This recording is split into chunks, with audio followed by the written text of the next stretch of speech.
you need to make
Oh boy.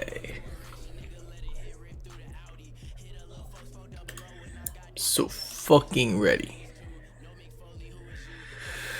Oh, I'm a little nervous. Ooh.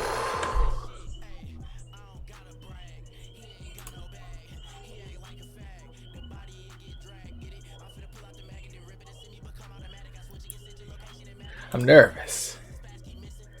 Got a hot date. Ooh.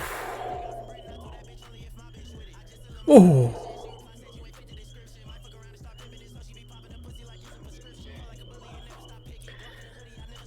Oh boy. Alright. Let's start this game.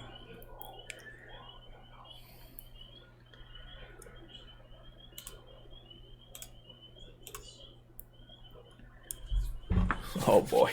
Oh boy. This is not sponsored. Oh Jesus.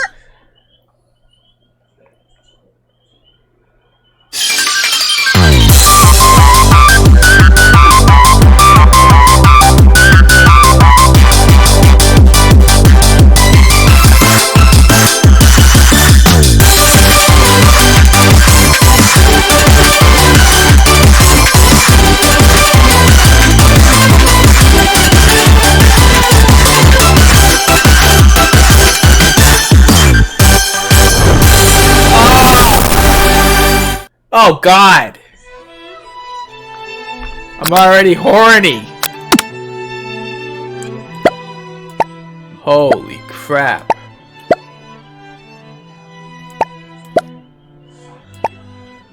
Whew.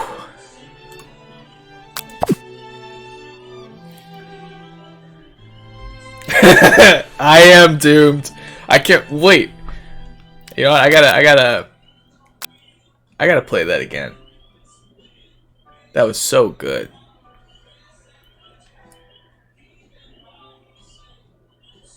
You know, I got 5 minutes. I gotta go to the bathroom. I'll be right back. Oh my goodness.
All right. Oh my God. Oh. Okay. All right.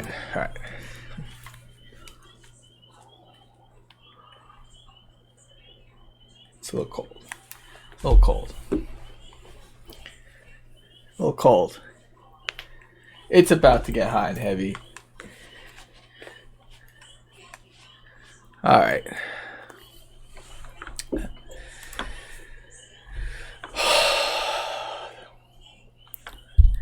This is gonna be good. The intro by itself is amazing. Like, oh my God. It's really good. I just the intro, and I'm like, I'm just like, this is everything I could ever want in my life. This is everything.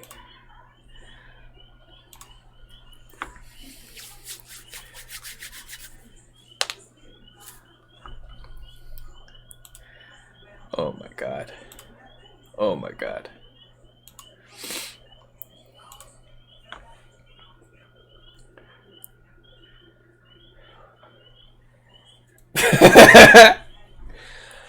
Everybody wants to be that close to my mouth. Look at this. Perfect teeth. Can you see it? Can you see it? Come here. Come here. You. Come here. Come here. Come here. Come here. Come here. Okay. Okay. Alright, I'm ready. I'm ready for my date. This is gonna be good. Alright, here we go.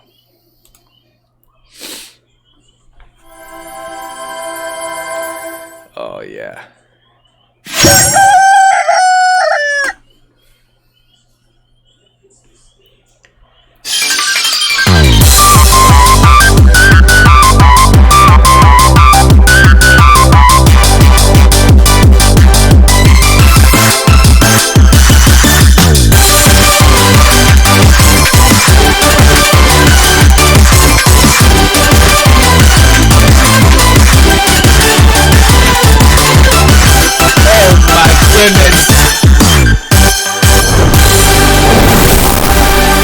He's so dreamy. Yeah. Normally my audio is so low, especially on games. Here, I'm gonna put it down to like there, and then I already put that down.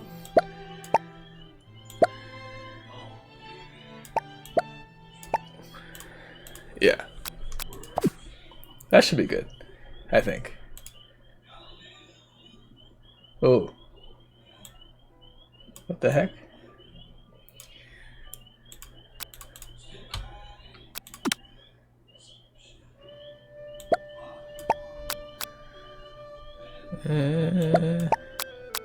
Okay. Okay. Ooh, it's my name? With 2 eyes, baby. Delicious. Now, I'll let you all know I had McDonald's today, and you sleep soundly as the morning sun casts a warm glow through the window of your modest student apartment. Ooh. The world is peaceful and serene. You could stay in the moment forever. Or you could wake up now! Now! Your first day of culinary school with no time to sleep in! Oh, I'm gonna throw it. You slept through the school year and gave up on the once-in-a-lifetime opportunity to meet Colonel Sanders. Fuck. What? Oh my god, I already lost.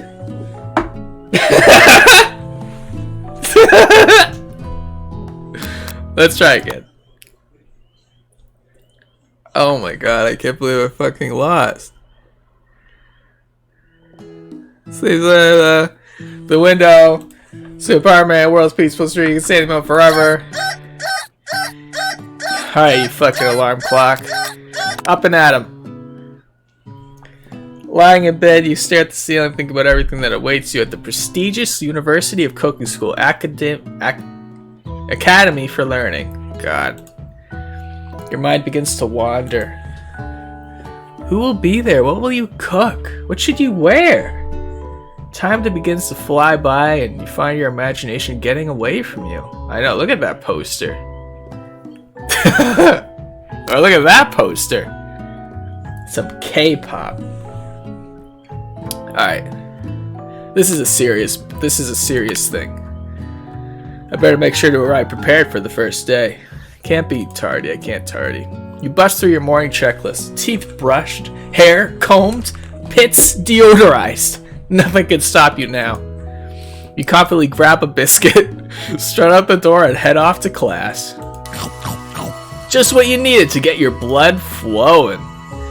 Or clogged. Jesus Christ. Standing in the quad, you gaze upon the magnificent University of Cooking School, Academy for Learning. Here comes your lifelong best friend forever, Miriam. She's the most adorably awkward person you've ever met, and you absolutely love her for it. Oh my god, she's a cutie. Good morning, Frankenfry. Are you excited for the first day of the rest of our lives? Actually, I'm... Because I sure am! Excited, a little nervous. Okay, a lot nervous. What's the... It's just that this morning I made breakfast for myself, but... Well, when I ate it, I couldn't taste any love in the food. What if I'm no good? What if I fail? Classic Miriam. Raised by Master Chef Pear, she's always held herself to a very high standard. She's gonna... This is good. This is good. Ever since we were little babies playing together and you rescued me from that quicksand box, it's been clear to me that you're the most loving, caring person I know. You're going to do great. But with the University of Cooking School Academy for Learning's famous 3-day only semesters, I'm afraid of being left behind and never catching up. A sweet girl, Miriam has always had a flair for the dramatic. This summer she got so nervous about her first kiss that she chipped a tooth practicing on a mannequin. Okay. Should you pep talk or change the subject to give her some relief? Gossip is not good. Prep talk. Remember last month when we saw that fortune teller and you had our tarot cards read? The lady with the mask who gave me nightmares? I've been trying to forget. I know she looked spooky, but she was so sweet. And she told you that you were destined for great things. Remember that card with the fancy looking tower? And that other card featuring the handsome fellow in the red suit? I've been waiting for so long to meet a handsome fellow I could call my own. Oh, Miriam. I'm sure you will soon. In no time we'll be graduating. You'll be delighting the world with your heartfelt cooking in no time at all. As you talk Miriam up, you can feel her nerves begin to ease. We did it. We did it. You know what? Maybe everything will be okay after all. And if not, at least I have these killer bangs. Can you believe I cut them myself? Jesus, she is the whole package. You could definitely believe it. I cannot believe it. Before you get another word out, you're rudely interrupted when someone smacks your books and custom engraved measuring spoons out of your hands and onto the ground. I have those? Hey! Oh shit, it's Ashley, your arch rival. She's totally evil, but you can't help but be filled with jealousy. She can get anything she wants, and she knows it. Oh my god. Hello, Ashley. Oh, I didn't see you there, chicken shins. Holy crap. She has a great personality. Look at that. Look at her personality. You leave Frankenfry's shins alone. They are perfectly normal shins. Ugh, you can't stand Ashley. Even her name is annoying. Look at her name. Look how it's spelled. You know for a fact that it's actually Ashley, but she had to add extra letters to make herself feel better than everyone. Oh my god. That's what I did with my name. That's why I have 2 Y's. Fuck.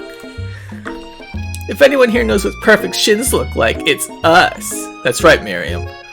We're not gonna let you or your really weird insults get to us. Across the quad, you see Ashley's best friend, Van the Man. has stopped to look at his own reflection in the mirror. His pants are so tight, you can see him casually working out his glutes while he styles his hair. No line, they're rocking glutes. Then. Oh my god, look at that face. You rang. Oh my god, he's... I'll be right back, I gotta go to the bathroom.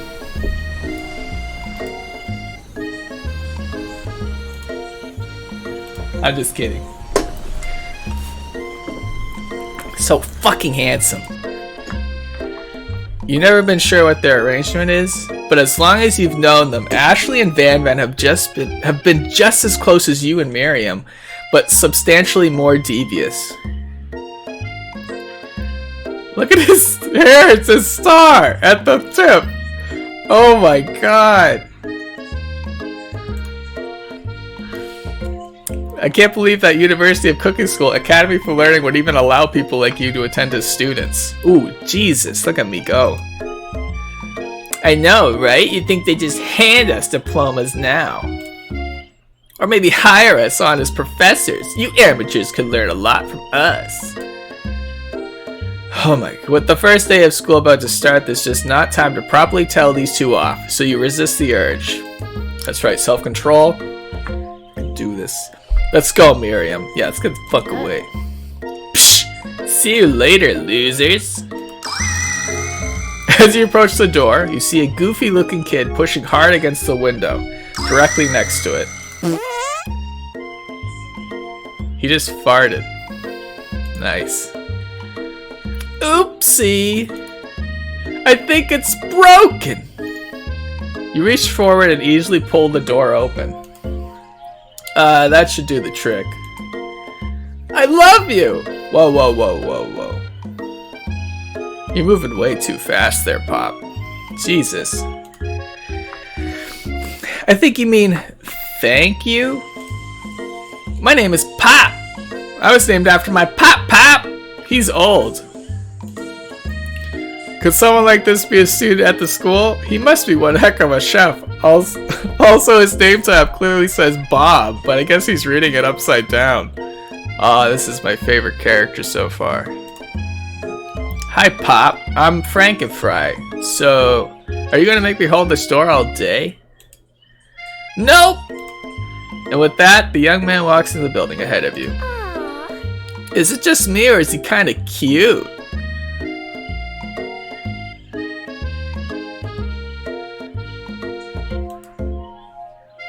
I think it's just you. You both shrug your shoulders before following him into the building. You stand at the edge of the... Who is this? Who is that? Is that the president of KFC? What the heck? You stand at the edge of the room, unsure where to sit. Yeah, she liked the fart, definitely. Other students wander in and keep themselves busy, chit-chatting. A scruffy-looking pooch takes his place at a podium at the front of class. Adorable! Look at this. Look at his little glasses. Now, quiet down, everyone. Who is this unreasonably cute pup, and why is he in our culinary class? You must be Sprinkles, head instructor and CEO of UCSAL. Oh, I said that in Miriam's voice, damn it. Please, call me Professor Dog. I may be cute and little and fluffy, but I still demand respect. Woof. What? A cute dog is our professor? This is the best school ever. I guess only a dog's nose is capable of picking up all the nuances of fine dining. Ooh, that's a good point. That's a good point. Out of nowhere, wind begins to rush around you as a swirl of cherry blossom petals fill the air inside the classroom. Oh my god, he's coming. Oh, I'm chilly. Someone close the window. Shut up, Pop. Shut up. And then he walks in. Ooh.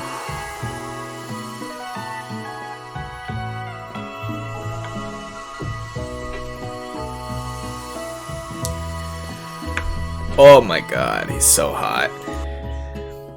You're immediately swept up in the aura of this new student and his remarkable goatee. Who knew anyone could be so handsome? Time stands still. It's him! It's... If it isn't my favorite student, Harland! Colonel Sanders interrupts Sprinkles. Sorry, Professor Dog, before he could finish his sentence. Please, call me Colonel. Colonel Sanders. A hushed murmur rolls through the classroom as Colonel Sanders walks down the aisle of desks. Suddenly, the room is sweltering. Sweat begins to bead across your brow. You feel like everyone is looking at you. And you're not entirely wrong. And this over here, you must be sweaty sweats a lot. Maybe we should open that window back up before our faucet pit melts into a puddle and evaporates entirely. Hold on just a second. Nobody talks to my friend like that. You two both know my name. We were in the same kindergarten class. And what was all your really weird insults? Besides, when Frankenfry sweats, it's not gross, it's beautiful. Look at that shimmer. Alright, that's weird. That's weird. I don't like that. You take a moment to clean up yourself. Well, it's my only option. It's a good thing you didn't forget about that deodorant this morning. This classroom is hot, hot, hot. Professor Dog steps in to settle the class down and set some ground rules. Welcome to University of Cookie School, Academy for Learning, the greatest culinary academy in the world. The birthplace of culinary legends past, present, and future. Many challenges await you. There will be tears. There will be blood. There might even be really adorable tiny food. And when all is said and done, there will be a battle. You will lift your sporks and compete in the broom cooking arena. Oh, he's so angry. Look at that. Just then, another student enters the classroom and interrupts the professor's rousing speech. Hi guys, sorry I'm late. I hope everyone had a good summer. I really miss... Quiet! Late to class is bad enough, but interrupting my monologue? You're on the fast track out of here, young man. Are you sure you're even in the right place? Look at his... Oh, God. He looks like me, like, in high school. Oh, Jesus. Oh, no. Don't you even recognize me? This is my third year in the school, with you as my teacher. Everyone stares at him blankly. Does no one remember me? You're expelled if you utter one more word before I finish. Let that be a lesson to you students that tardiness is unacceptable. Oh, Jesus. Even Clank made it here on time, rolling halfway across town on his tiny wheels. You turn to see the student Sprinkles is referencing, who appears to be some sort of industrial kitchen appliance.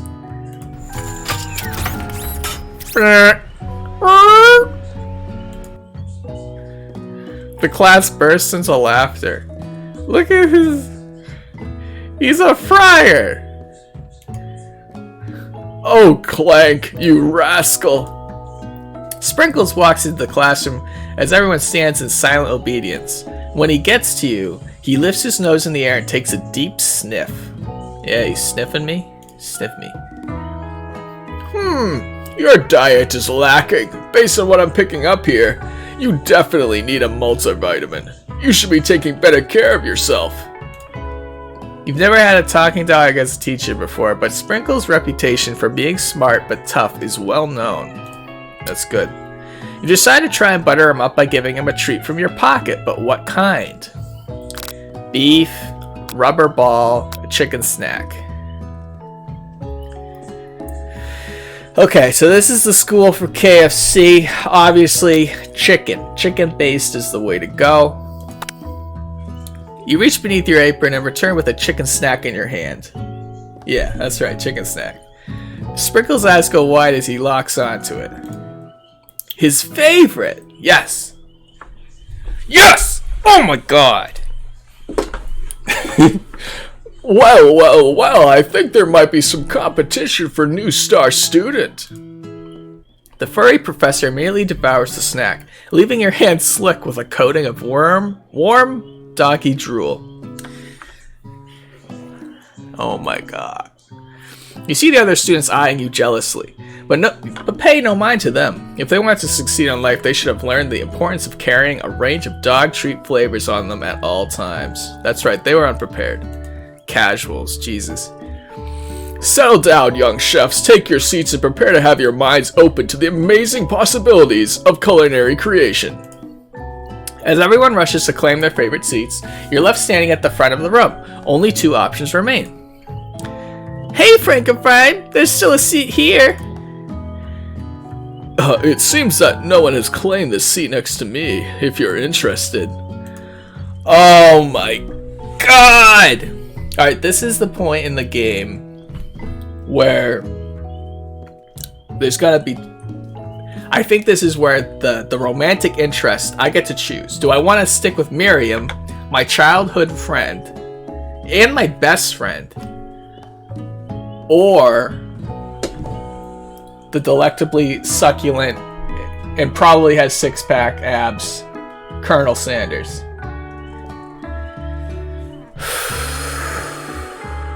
Alright, vote in chat. Vote. Give me it. Give me it. Give me the options. This is really hard. Sanders said apologize.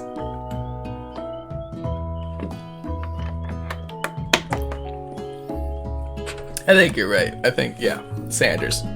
That's why we're all here. You move to take your seat by Colonel Sanders.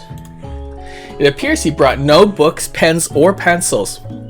However, his perfect upright posture shows off a seriousness that makes you confident in his desire to learn. Yeah, it makes up for it with his personality. Thanks for offering me this seat.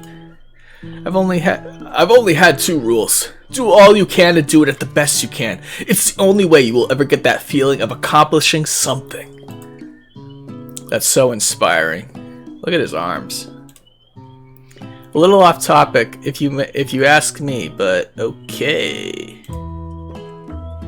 See if you settled into your seat, the professor makes an announcement. Think fast, it's time for a pop quiz. Yay, a pop quiz about me.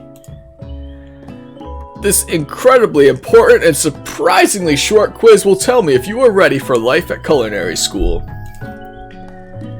Keep your knives sharp and your focus sharper. Here comes question number 1. If train A is traveling to point B and train B is traveling to point A, how important is it to wash your hands before cooking? Ooh, this is why we went to school. This is why we did math problems with words and Jesus.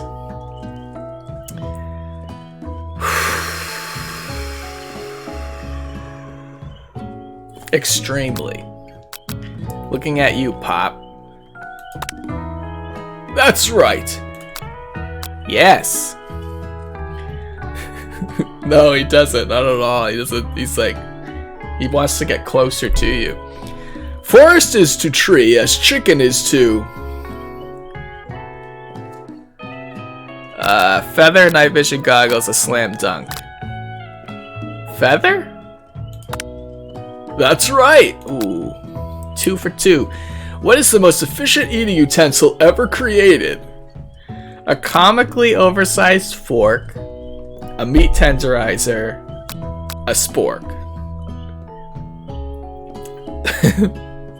A spork? Because that's KFC. That's right. What food is best for a broken heart?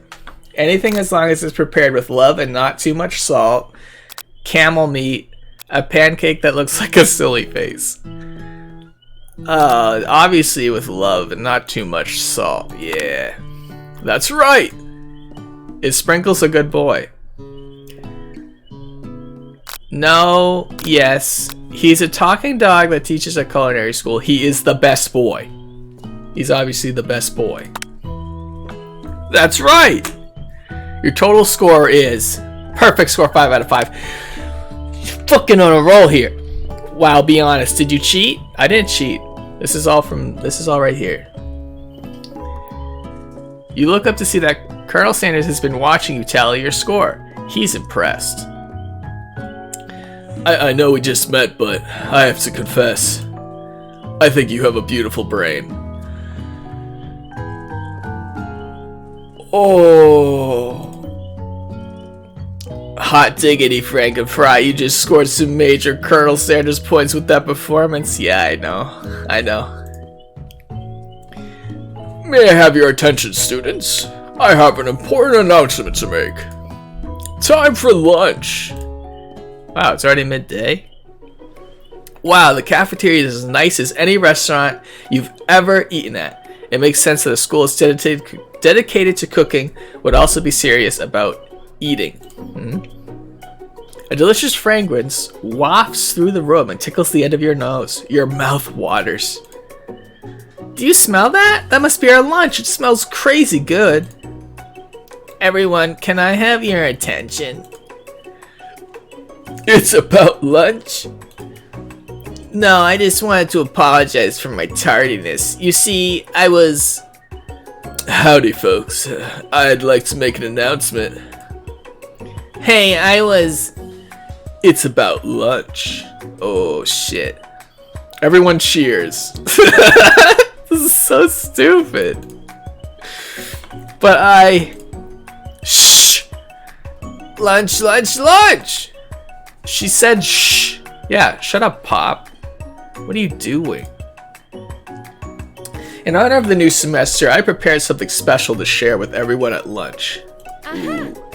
That must be the smell I smelled. Indeed, that smell. You hold your breath, waiting to see what food this mysterious student has created. You've heard that he's very talented, but were the rumors true? Is this?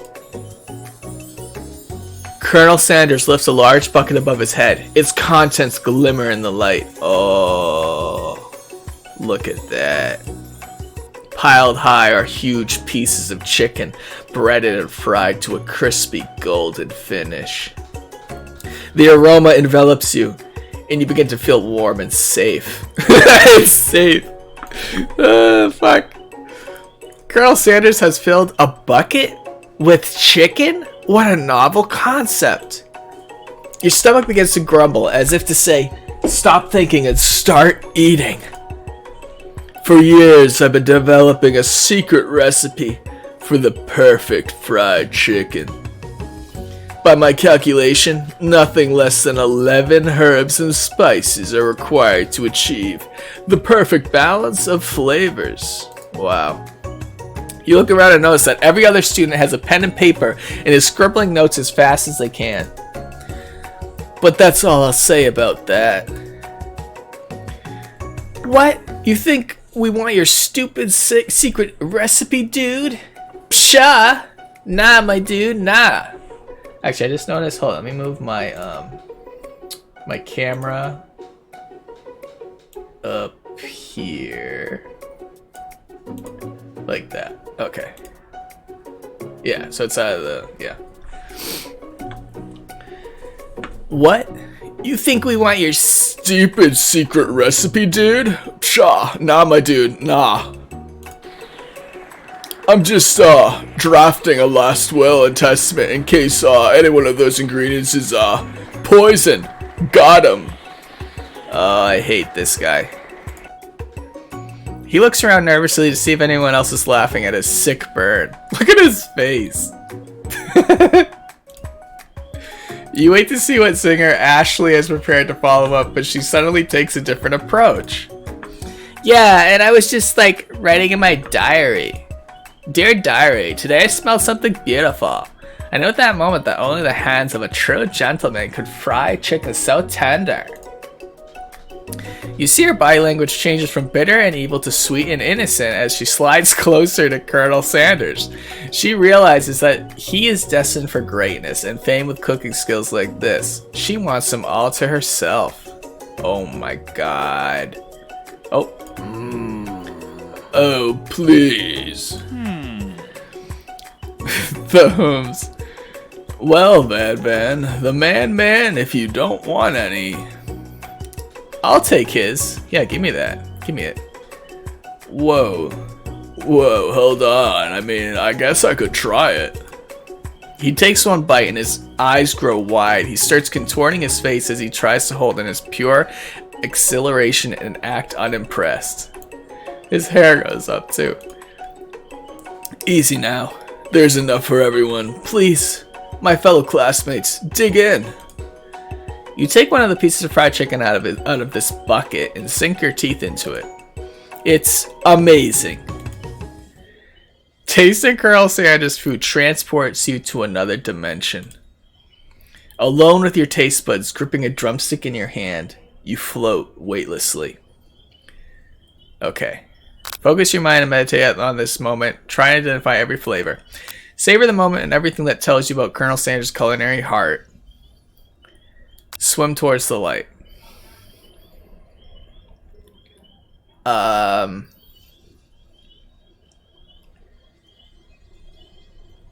Savor the moment?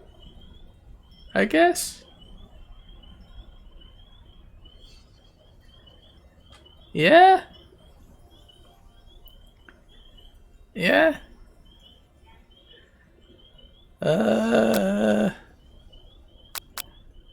Yeah. The flavors in your mouth are beautiful, pure, heavenly. What a guy.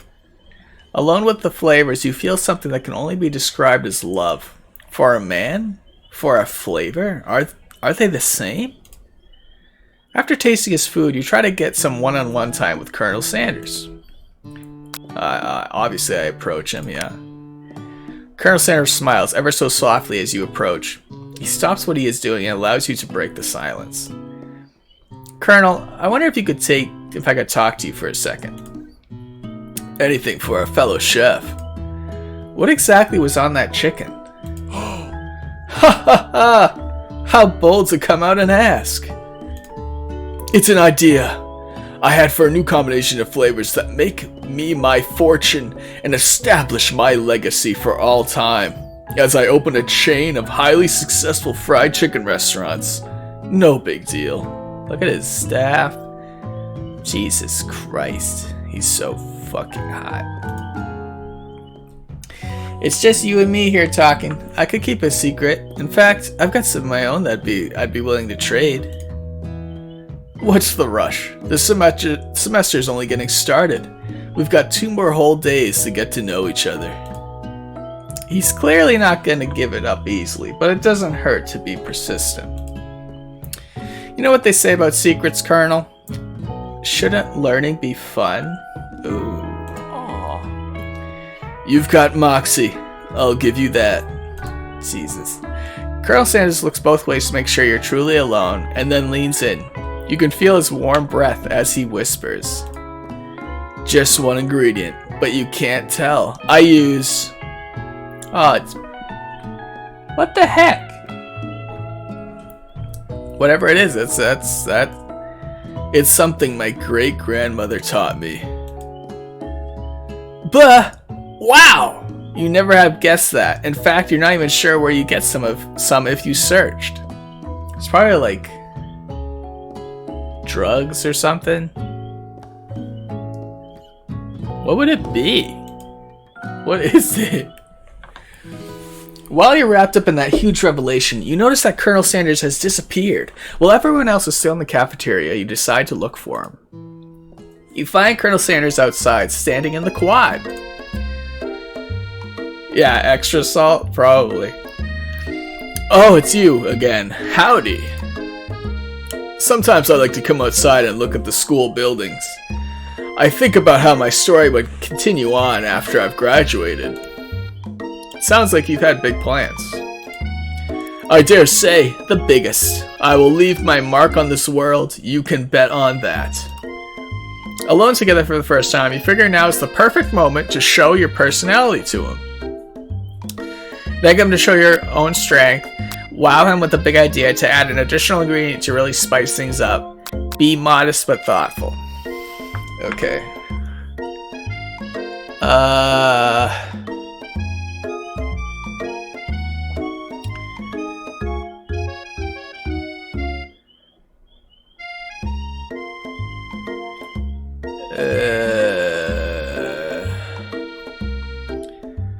You can't add more herbs and spices because 11 is like the number.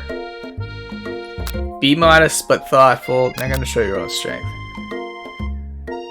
Oh, let's be modest but thoughtful. Well, I just wanted to tell you that I really enjoyed your food. Now you've got its attention. Yes. The flavors were complex but comforting. The interplay between salty, savory, and peppery, it was perfect. I appreciate the compliment, Frankenfry. Ooh. I'm sure you'll be a big success. I know we've only met today, but I'm starting to get the same feeling about you. We should head back inside. The next lesson starts soon. Oh. Look at this. 2, 4, 6, 8, 10, 12. Oh, there's 12 though. You step into the massive cooking arena where the afternoon lesson will take place. Each student gets an oven and all the tools and ingredients they could need. Look at this place! It's magnificent! Finally, we get to show our stuff. Wait a second. Oh no! We have to show our stuff! What if I totally blow it? You're not gonna blow anything, except maybe kisses to the crowd if fans you're going to earn with your signature adorable tiny food creations. Welcome, students, to the cooking arena. For today's lesson, we'll be cooking with partners. Hurry up and pair off. Naturally, Miriam looks over at you, but unable to control yourself, you pounce on Colonel Sanders. Yeah. Hey Colonel, would you like to tackle this lesson as a team? A team of 2, that is, me and you, if that wasn't clear. Aw, Miriam's so sad. Wanna be my partner? Aw. Sure, Frankenfry. I'll prepare our station. I'm sorry, Miriam, I didn't even get to choose. Without you as a partner, Miriam is left standing all alone. 2 different students quickly take notice. Hello, new partner.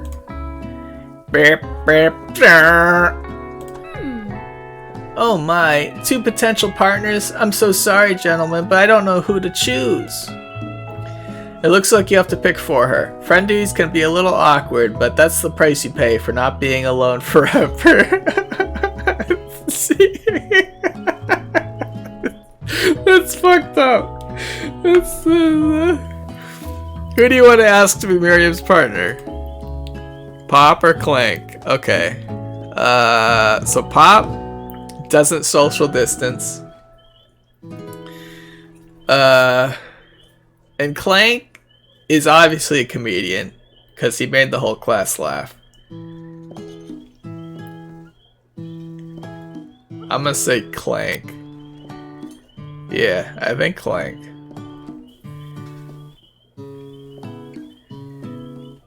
Yeah, Clank. Sorry, Pop, but I think Miriam would be partnering with Clank today. Pop. It's okay, I already ate. It's not entirely clear if Pop has any idea what the point of school even is at this juncture. Oh god, we made a good choice. Yeah, he needs some cool. Clank is clearly excited to have some attention. He heats up and begins to roll back and forth. Whoop, whoop, whoop. Hold on there, fella. We don't even know what the assignment yet. Technically, Clank might not have a face, but there's something charming and earnest about him. Tissue? I hardly know you. God, Clank, you're such a fucking funny guy. Clank judders and a panel shakes loose. You get the impression that this is a sign of affection. Looks like you two will be fine. Now it's time to focus on your own cooking classwork. Alright, you two, for today's lesson, we're going to keep it simple. Pick a basic dish and divide up the steps. No chef is an island. It takes 2 flints to make a fire. You get the idea. That's good. That's a good analogy. Which dish do you suggest to your partner, Colonel Sanders? Steak tartar seems easy enough. It's fantasy. You don't even need to cook it. Using octopus will blow Colonel Sanders' mind. Yeah, it will. Oh, yeah, it will. Your grandmother's mashed potatoes and gravy. Ooh. Okay. So he got his chicken recipe from his grandmother. If I do my grandmother's mashed potatoes and gravy, we'd be an unstoppable force. And we'd take the goddamn world. Yes. I've always been something of a down-home chef. I was thinking we could make something warm, inviting, comforting. Maybe mashed potatoes? And gravy? Oh my god, perfection. Ooh, I couldn't imagine one without the other. Colonel Sanders casts a coy look at you, causing your whole face to go beet red. Embarrassed, you quickly turn away. I'll go get the potatoes. No, please, let me. Picking perfect produce is a passion of mine. Looks like things are getting pretty fresh around here. Does someone have a crush on Colonel Sanders? Shut up, Ashley. Of course I do. What do you think? We're just cooking partners. Mind your own business. Sanders' heart is my business. And you better keep your fingers off my man. Oh. Did someone call for me? Ugh. No, geez, Van Van. While I'm over here crushing Frankenfry's dreams, you're supposed to be taking care of our classwork. That was the deal, remember? Colonel Sanders returns, arms full of peeled potatoes. He tosses them into boiling water and turns his attention to you and your old friends. Oh, howdy there, Ashley. Van Van, are we working in a quartet instead of a duo today? Actually, no. It looked like Frankenfry was struggling, so we offered to give them a hand. You know how it is. These young amateur chefs need a lot of mentoring. This is... I was going to say, Colonel Sanders, maybe we could also teach you a thing or two about fancy food. Maybe one day you might be able to get up to my level. Ha! Doubt it. Don't be rude, Van Van. Personally, I have no doubts whatever about Colonel Sanders' ability to concoct creations worthy of admiration. After all, your fried chicken was quite spectacular. Oh, let me just put the audio down. Okay. Oh, shit. Don't you feel deep down that we cast complementary shadows? We fit together like a thigh and drumstick? It just makes sense. Nothing about this makes any sense, but one thing is clear. She's coming for Colonel if you don't watch out. You bitch. Ashley is really going at you hard. You need to ask for some backup here before things get ugly.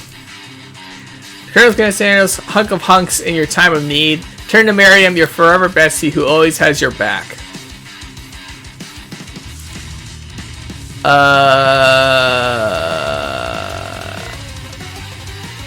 So I think I'm gonna do Colonel Sanders just because. Ah, fuck.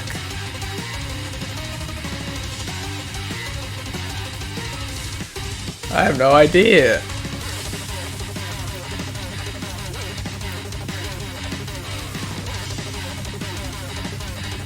I don't know. Turn to Colonel Sanders, no time to need. Turn to Mary, your forever bestie always has your back.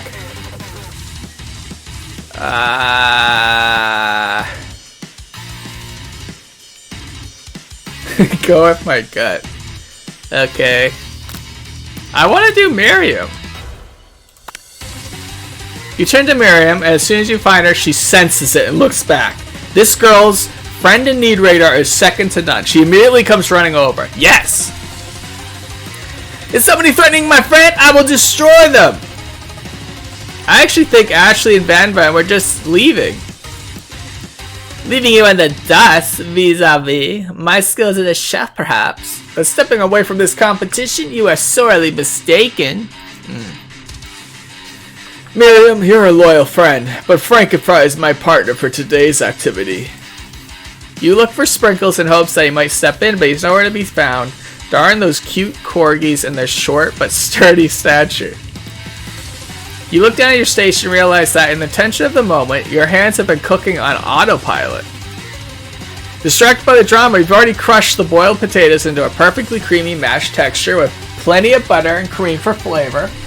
It's as if your natural passion guided you through the steps you know so well while your attention was elsewhere. I know just what to do. Colonel Sanders extends his hand. He's holding a beautiful white porcelain gravy boat, out of which pours a smooth brown gravy, smothering your nearly finished potato dish. Gravy flows down the mound of mashed potatoes. The result looks spectacular. Granny would be very proud. Look at that. That's beautiful. Colonel Sanders holds his spork out to you. You reach out and grab hold of it, but he doesn't immediately let go. The two of you stand, holding the same spork, and for that small moment, all of that madness and pressure in this crazy world stops. Oh my god. Your eyes lock. The moment is electric. Time stands still. If you love something, set it free.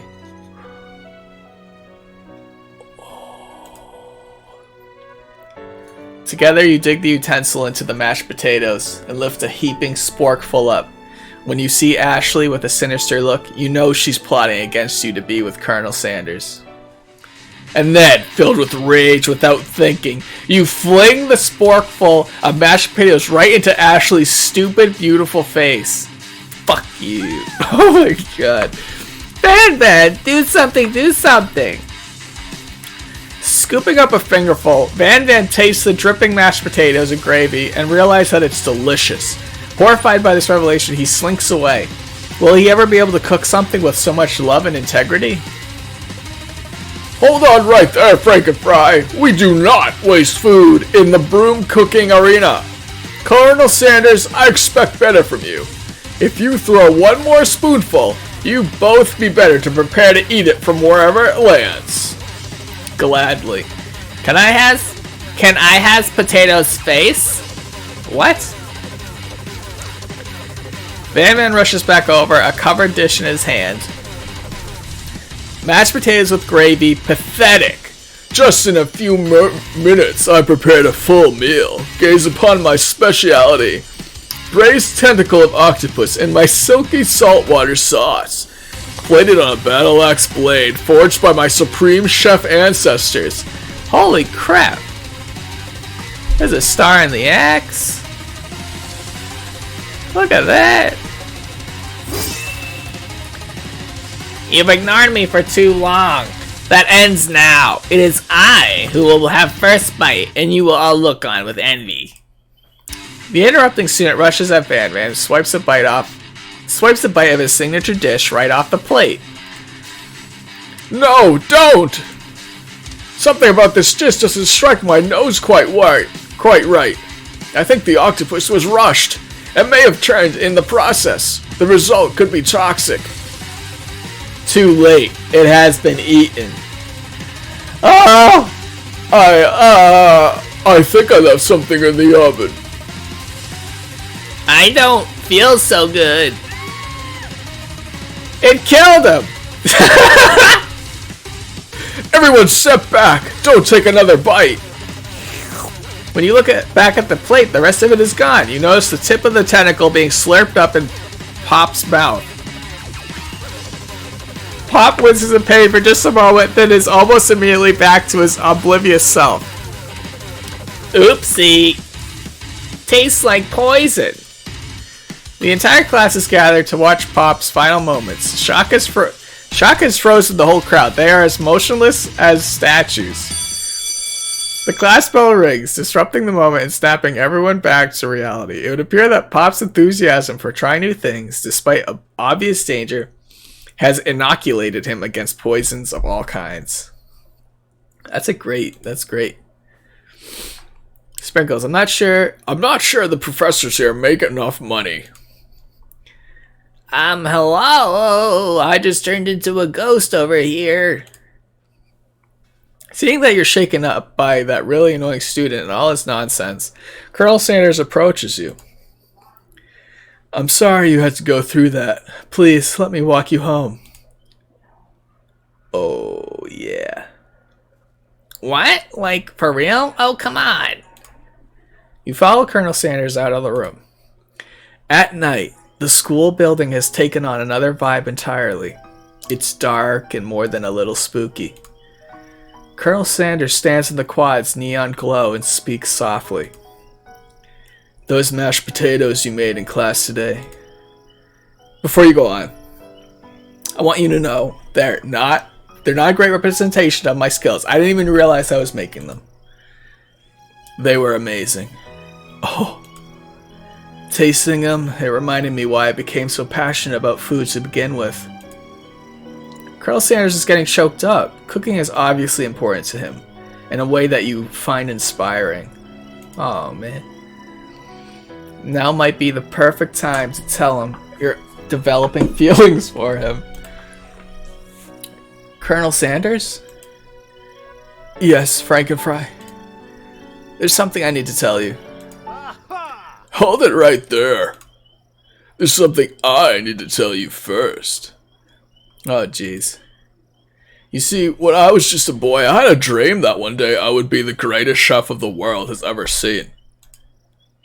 And every day since, I've been working towards that dream, day and night, never stopping, never resting. Also, lifting a lot of weights, like so many weights. We should follow our dreams with all our hearts, that our souls may grant them like wishes floating on a shooting star. Hey, no, you... Shut up, I'm the one here to say inspirational stuff and be the star of the story. Are we forgetting that your cooking literally killed a guy? You can't prove that. I also saw that you killed a guy. What was his name? Somewhere in the distance you hear a long, sad sigh. Oh, that poor guy. Forget him, we're talking about me. Me. I'm the hero. The Spork Monster is here to fight a hero. What the heck? I think I left the fridge door open. Later, nerds. How dare you threaten me just as I was laying down my guard and connecting with another chef on an emotional level. Be afraid, be very afraid of me, because I'm a monster, see? Is he rapping on purpose, or is that just a coincidence? But before you can discuss syntax any further, it's a turn-based fight sequence. Yes! What will you do? Alright. We're going right for the attack. Fuck this guy. You decide to go on the attack. Which attack will you use? Cook with love. Yes! Cook with love does 1 damage. It just got real! That attack really upset Sporkmaster. Sporkmaster.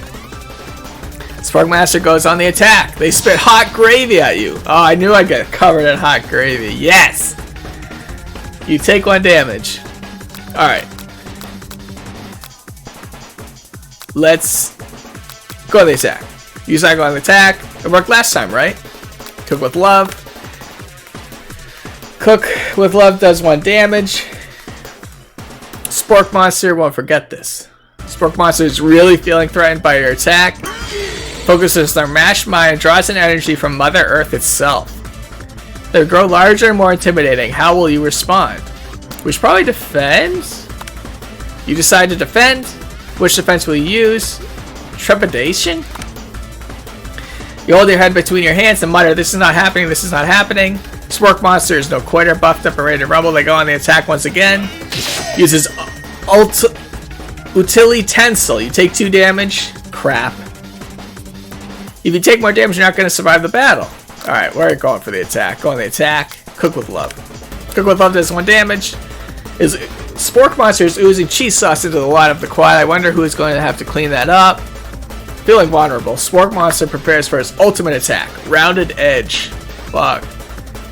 Yes! Colonel Sanders, vile villain, your reign of terror stops here.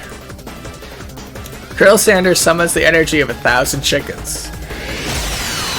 Popeye Power Pinch! Popeye Power Pinch does 10 damage?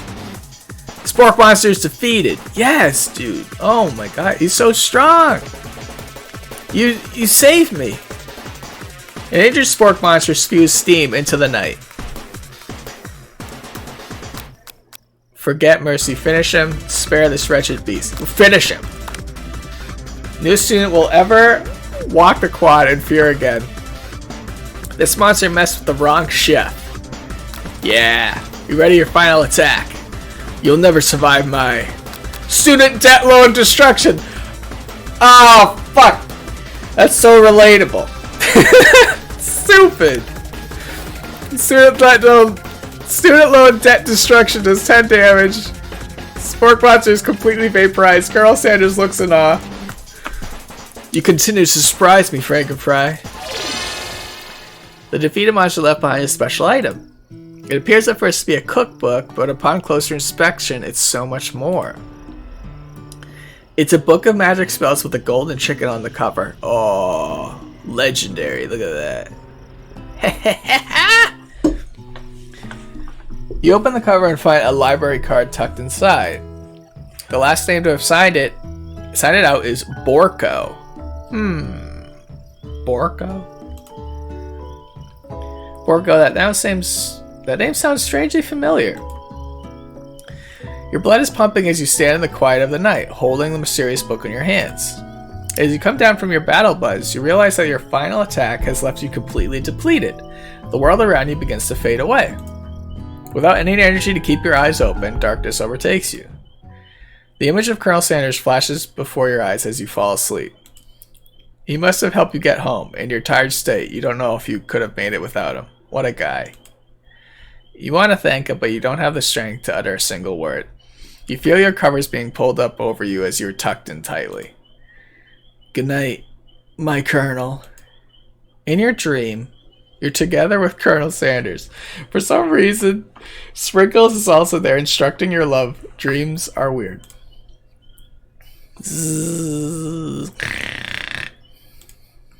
You awake on day 2 and attempt to process the wild visions you had. Were they memories or premonitions? And then there was that secret ingredient that Colonel Sanders went ahead and told you outright. Not much of a secret, huh? It's probably just because he already trusts you so much. Sure, that makes sense. We'll go with that. Yeah, You meet up with your bestie in front of the school. Before you can tell her about the encounter with the Spork Monster, she launches into a story of her own. Okay, I know this might sound a little strange, but I think I might be, I think I might like Clank. Yes. Yes. Love is in the air. Like him? Like?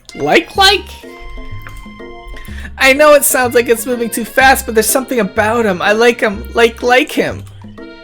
We got to talking after class, and he's actually a totally sweet guy. Not only that, but he's really smart. He told me all kinds of stories about Colonel Sanders. Did you know that Colonel Sanders was the most popular kid in high school? He's so rusty. Yeah.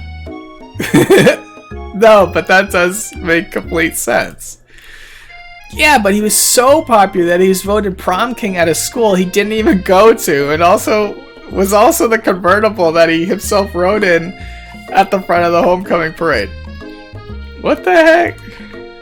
I'm thinking maybe something got lost in pressure cooker language translation there. Either way, maybe it'd be best if you took it slow with this new boy, like I am with Colonel Sanders. You and Colonel Sanders, the coolest guy in school, the most famous student to ever attend a University of Cooking School, Academy for Learning? You're a thing now? We definitely connected yesterday. Yeah, we did. Sure you did. You're great. Why wouldn't he be into you, I guess? Laughing at the implication that you and Colonel Sanders might be a thing is definitely not cool. You are great. You have an idea about how to prove that your love is real.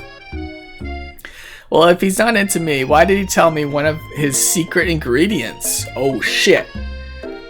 Your bestie's eyes light up. A secret ingredient? Yeah, I just said that. A secret ingredient. Is there a dramatic echo in here? Miriam checks to make sure you're alone before continuing. So this summer, while I was on vacation with my family, a lovely man approached me in the botanical garden where I was wandering.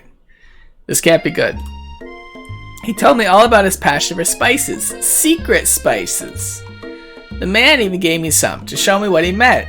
He said there was a powder created from super duper rare fried flower petals, and that if I did him a big favor, I could have some of my own. Oh Jesus, no. Please, Miriam, don't tell me.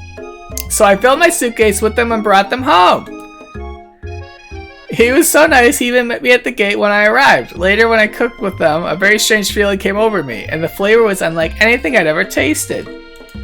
I think you're being very liberal with the meaning of spices here. Whatever. Anyway, we both share an interest in cooking, so we've stayed in touch, you know, like pen pals. I bet he would love to know more about new spices. Well, I'm definitely not supposed to share Colonel Sanders' secret recipe. Besides, I only know the one ingredient, so I doubt it'd be much use to anyone. Cough, fibber, cough. Please, please, please, it would mean the world to me. No one has to know it came from you or from Colonel Sanders. What do you think? Should you protect Colonel Sanders' secret or share it with your bestie? Tell her the ingredient. Make up a fake ingredient. Oh my god. I don't want to share other people's secrets, because that's not good. I don't want to do that. Let's make up. You quickly think of a fake ingredient name. I don't know. How about it was Eye of Newt? I know, sounds like some kind of witch's potion, but what can you do? Eye of Newt? Wow! Her eyes light up, imagining such a thing, and you figured that you've satisfied curiosity and she'll move on. However, she immediately turns around and does some thumb typing on her phone that you can't quite see. That's probably not good. Before you can ask her to confirm that she was definitely not texting secrets to other people, you're interrupted. A wind rushes in. Cherry blossom petals fill the air. It's Colonel Sanders. He's arriving at school on a horse. He's so perfect. Jeez. Oh my god. It's Colonel Sanders. Stand back and admire his majestic glory. Run to him. I'm gonna admire. I don't want to be too pushy on the guy. Colonel Sanders' horse is truly a thing of beauty. Without ever acknowledging that he's being watched, he does a short horse dance before dismounting with a flourish. He then slaps the beautiful creature gently on its rear, sending it running free into the countryside. You were so struck by the sight of him that you lose the ability to speak coherently. Oh, I didn't realize anyone was watching. Don't worry, he knows his way home. You attempt to compliment Colonel Sanders, but the words don't come out exactly right. What a horseful beaut you have. I mean, what a horseful beaut you have. Dang it, that's what I just said. Being a good friend, Miriam attempts to cover for you. Oh, Frankenfry, I just get really nervous around people they like. What? This is not helping. I mean, they got food poisoning and we're up all night. It was gruesome. You should have seen it. She gives you a wink and a smile as if to say, situation handled, can't blame a girl for trying. She's so good. And with that, Colonel Sanders disappears into the school, leaving you and Miriam to follow. When you enter the classroom, you can see your two rivals, Ashley and Van Van, are doing something bad. By the way, they're hiding, and you know it must be really bad. Like counterfeiting recipes bad. Experimenting with restricted ingredients bad. Summoning a demon bad? You try to get a peek over Van Van's hulking shoulder, but he sees you coming. Whoa there, little one. I'm not sure you're ready to handle this. Why don't you make like a bee and mind your own wax, honey? Tell them to stop acting mature. Act like you're not interested in them, but really try and get a closer look. Let's try and get a closer look. You sit near the rivals, but leave your back turned to them. You can even hear Van Van muttering something that sounds a bit like a magic spell. However, he notices you eavesdropping. You try and cover your tracks and improvise an excuse. It's time for class, and you're distracting the rest of us who want to learn. Now you've upset them. Oh, you're the Emperor of Cooking, are you? You make the rules? I'm not sure you'd know a good meal if it ate you. Being the best chef in the world takes more than just culinary schools. It takes skills. It takes creativity. It takes pana. It doesn't hurt to use a little evil. You finally get a look at what it is they were hiding, and you instantly recognize it. It's a book, just like the one you found after your encounter with the spork monster. What the heck? What are they doing? That's the same book that I found last night in the quad. Ashley immediately elbows Van Van, who hides the book behind his back. I don't know what you're talking about. That book is a family heirloom, and its contents are secret. You notice that they haven't just been studying the book. They've got Pop pinned to the wall, and they're tossing potato skins at him as he tries to catch them in his mouth. We're playing, ha ha ha. Before you can dig in any further, you're interrupted by the arrival of more students. It's almost time for class. Oh, Clank, God. Clank must be running late. He's in such a hurry that he rolls right over Van Van's meaty foot. Hey, watch it, you bucket of bolts. You watch how you talk to him. He didn't do anything. Yeah, Van Van. Who do you think you're talking to? I've never heard such language. Not even from a stand mixer. Womp womp. No, your mother was a stand mixer. Van Van jumps to attack Clank, but Clank shocks Van Van, sending him flying across the room. Protect me, Colonel Sanders. These crazed men are about to come to blows. I think it might be over me, but I'm not interested in either of them. Ashley's tone has completely changed in an instant. She bats her eyelashes at Colonel Sanders. Surely he must know that this is a ruse, right? Gentlemen, get a hold of yourselves. Save it for the arena, at least. Or don't. Honestly, what do I care? I've got lofty career aspirations to focus on. Maybe I can help with your business plan. Just then, Sprinkles arrives to signal the true star of the class day. He's panting, which doesn't seem that abnormal. He's a professor, but he's also a dog. Yeah. Students, please take your seats. I apologize for my late arrival. I spent the morning chasing a car all around town, and my tiny legs are very, very tired. But I'm here now, and I hope you're ready to learn. Rub his furry dog belly. He loves it. After he catches his breath, Sprinkles regains control of the classroom. Without further ado, we'll review the global history of my favorite fowl, the chicken. You want to pay attention to the lesson. Truly you do. Which is why in 1776, at the sign of the Declaration of Independence, it was chicken who first signed their name. But you can't help but daydream about Colonel Sanders, and you miss most of the important parts. So goddamn good looking. Fuck. When you come to, Sprinkles is holding a tray of food in front of you. Well, Frankenfry? Naturally, this appears to be to you to be a sample platter. Which item do you want to sample? A glass of water, a shimmering pepper, a dog biscuit. A shimmering pepper. A brightly colored pepper stands out from the other items. It sparkles in a most eye-catching way, so naturally you reach out, grab it, and you eat it right away. However, your body is not prepared for the heat. Your pepper has triggered an intense spice hallucination. It feels like forever as you trip through the universe. My friend! Ooh. This guy again? I'm here to give you an important message. Ooh. You must avenge my death and fulfill your destiny. All you must do is... I was saying, to fulfill your destiny, all you must do is... Oh, sorry, I think I've still got some spice stuck in my throat. It's fine, I'll work through. To fulfill the prophecy. You must.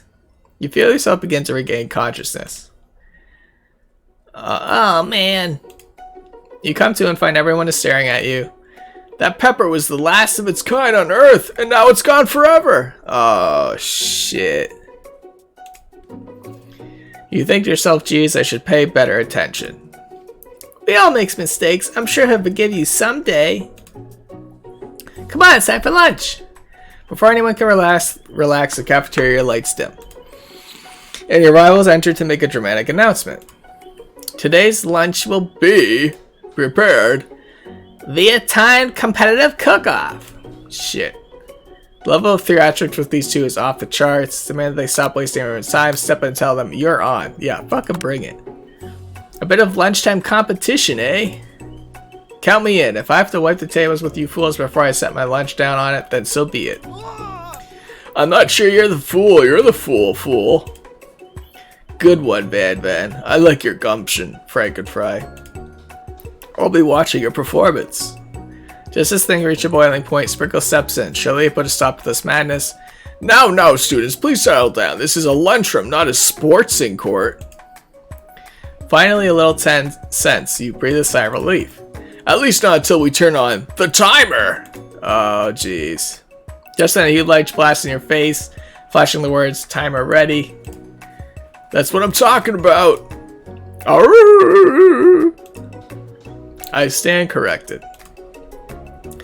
The hard way boiled solidly a foundation of confidence that cannot be swept away. And then it's an original quote by me, in case anyone was wondering. I hope his message lifts you to victory. Like a diamond, I was formed under pressure, and now is my chance to shine. I will defeat you myself. You had this chicken, you made mashed potatoes and gravy in day one, and you're feeling like you could really impress them again here. It's time to boil some water for the potatoes. Think fast, if the timer runs down, you'll be forced to pick randomly. What temperature does water boil at? Oh jeez, boil at 107 for turn the heat on. 100 Celsius? Oh no. What were you thinking, Frankenfry? Get your head in the game! You're going to need to season this chicken before you cook it. You don't know Colonel Sanders' recipe exact, but you have an idea. How many herbs and spices do you use? 11. That's right, you might not know all of the ingredients yet, but at least you're headed in the right direction. Tail wagging intensifies. Now that you've got some basic steps going, it's time to evaluate your craft. What state of mind would offer the most flavor? Abilities, trust, gratitude. Gratitude? That's right, you must never take this opportunity for granted. You hope to succeed. Your classmates are rooting for you, but Ashley is simply stronger and faster than you. You'd better pick up the pace if you want to survive. When you were a child, your father told you to never forget where you came from, every day you meditate on his advice to draw energy from that place. I have a flashback mid-fight. I don't know if it might be an actual quote.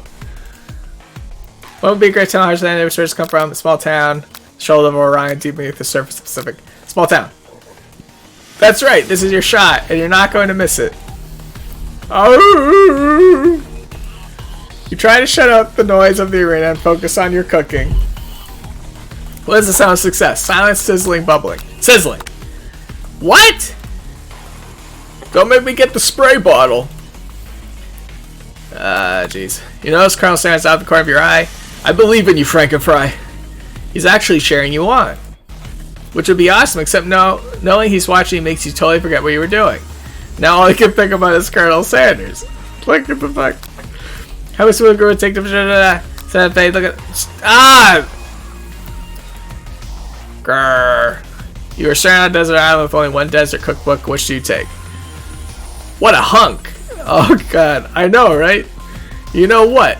Shouldn't you be focusing on the challenge? You're falling behind. Sorry. Yeah.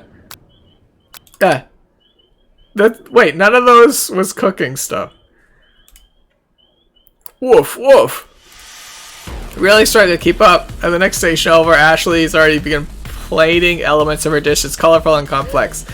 To make up time, you toss your biscuit dough into a standard mixer. As you do, the crowd gasps. Yikes. Zzz. I know you love nothing more than seeing a fellow appliance do delights in a kitchen battle, but sometimes it means sacrificing the personal touch.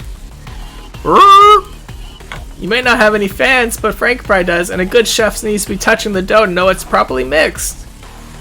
There's an easy way and a hard way. You don't get far by going the easy way. When you hear everyone talking, you realize how serious your error was. You immediately shove your hand into the mixture to rescue your dough before it's overmixed. Frankenfry, no! But you're not fast enough and your hand gets stuck. It's immediately crushed by the quickly spinning beaters. There's no way I'll be able to use that hand for the rest of the match. Oh no! Colonel Sanders shakes his head in shame. What you often find is that the easy way can turn out much more difficult. Everyone step away what you're doing right now. This battle is over. It can't be. I was so close to finishing my dish. Sweetheart, look at your hand. You simply can't go on. Ah, that's too bad. And here I am with a completed dish, ready to serve. Surely that makes me the winner by default. No, it wouldn't be fair to compare the two. On account of Frankenfry's injury. You see Sprinkles begin to lick his doggy chops as he looks into the dish. But I suppose you should at least tell us what you prepared. Well, because I'm the sweetest, I skipped straight to dessert. Under this white chocolate dome, you'll find a wide array of delights, taking you on a journey of flavor that tastes good and tells a story of excellence. I was going to ask Frankenfry to do the honor, but since you're injured, I'm afraid that pouring this creamer of delicate hot chocolate sauce might be too difficult. Colonel Sanders, you wouldn't mind lending me your strong, steady hand? Colonel Sanders pours the hot chocolate sauce on top of the dome, causing it to melt away, revealing the ingredients hidden within. Inside you find a delicate fried cheese croquette. Atop a slice of honeycomb, ice cream 2 ways, tender nougat, and pearls of blueberry gelée. That looks crazy.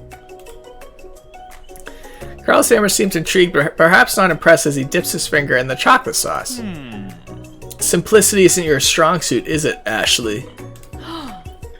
Oh, you. As he places his sauce-covered finger into his lips, Ashley leans over and whispers something into his ear. A dab of sauce sticks to his mustache. Internalize the rage you feel. Put yourself between Colonel Sanders and Ashley. Let's get between them. Yeah. You reach out with your apron to wipe the sauce off his glistening face. Colonel Sanders recoils and brushes you back. This goatee isn't just a fashion statement, it's also functional. I was saving that flavor for later. No! Damn it! Oh, fuck.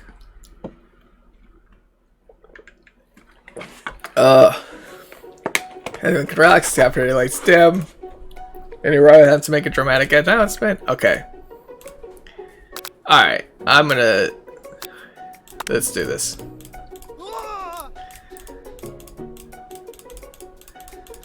Okay, here we go.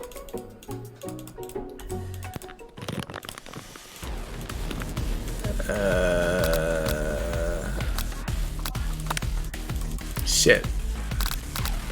11.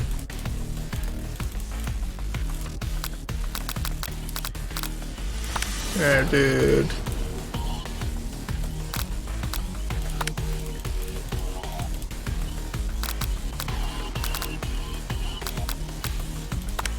What? Oh, yeah.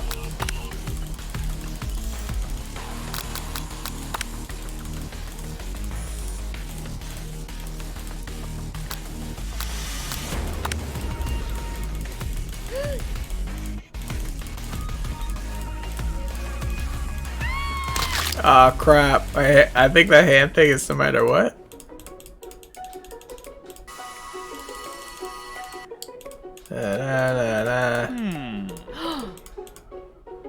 Internalize. Rage burns so intensely with your eyes that they burst into flames. The flames cause your eyelids to catch fire and turn to ash, and they fall off of your face. Which means people will have a hard time understanding your emotions for the rest of the semester, perhaps forever. Embarrassed and ashamed by your poor performance, not to mention your crispy fried brow, you run for the quad to be alone. The beautiful weather feels like an insult. Inside of you, a storm rages. It's Colonel Sanders. He's probably here to tell you that he and Ashley are in love and have decided to get married. And he won't even ask you to cater his wedding because you're a terrible chef and an awful person. You try to hide from him, but he approaches you directly. I know you're hurting that right now. but just from the devastating loss. But from that ruin, in with the mixer and that small fire, we should get that checked out. I'm fine. Can you just leave me alone? I'm a loser. I'm not fit to fill your fryer. I'll never be a master chef. Failure is a part of life. Not just for you, but for all of us. Do you think I've never failed at anything before? Well, no, you're perfect, man. That's exactly what I think. Well, then think again. I wasn't always the man you see before you. Enrolled in culinary school, incredibly handsome, successful, motivated. Well, handsome, sure, I was born that way. But I've walked other paths. I've arrived at dead ends. I was passionate about life, but I failed as an obstetrician. I was passionate about justice, but I failed as a lawyer. I was passionate about livestock, but I even failed as a mule handler. That one was especially humiliating. Mules can be so cruel.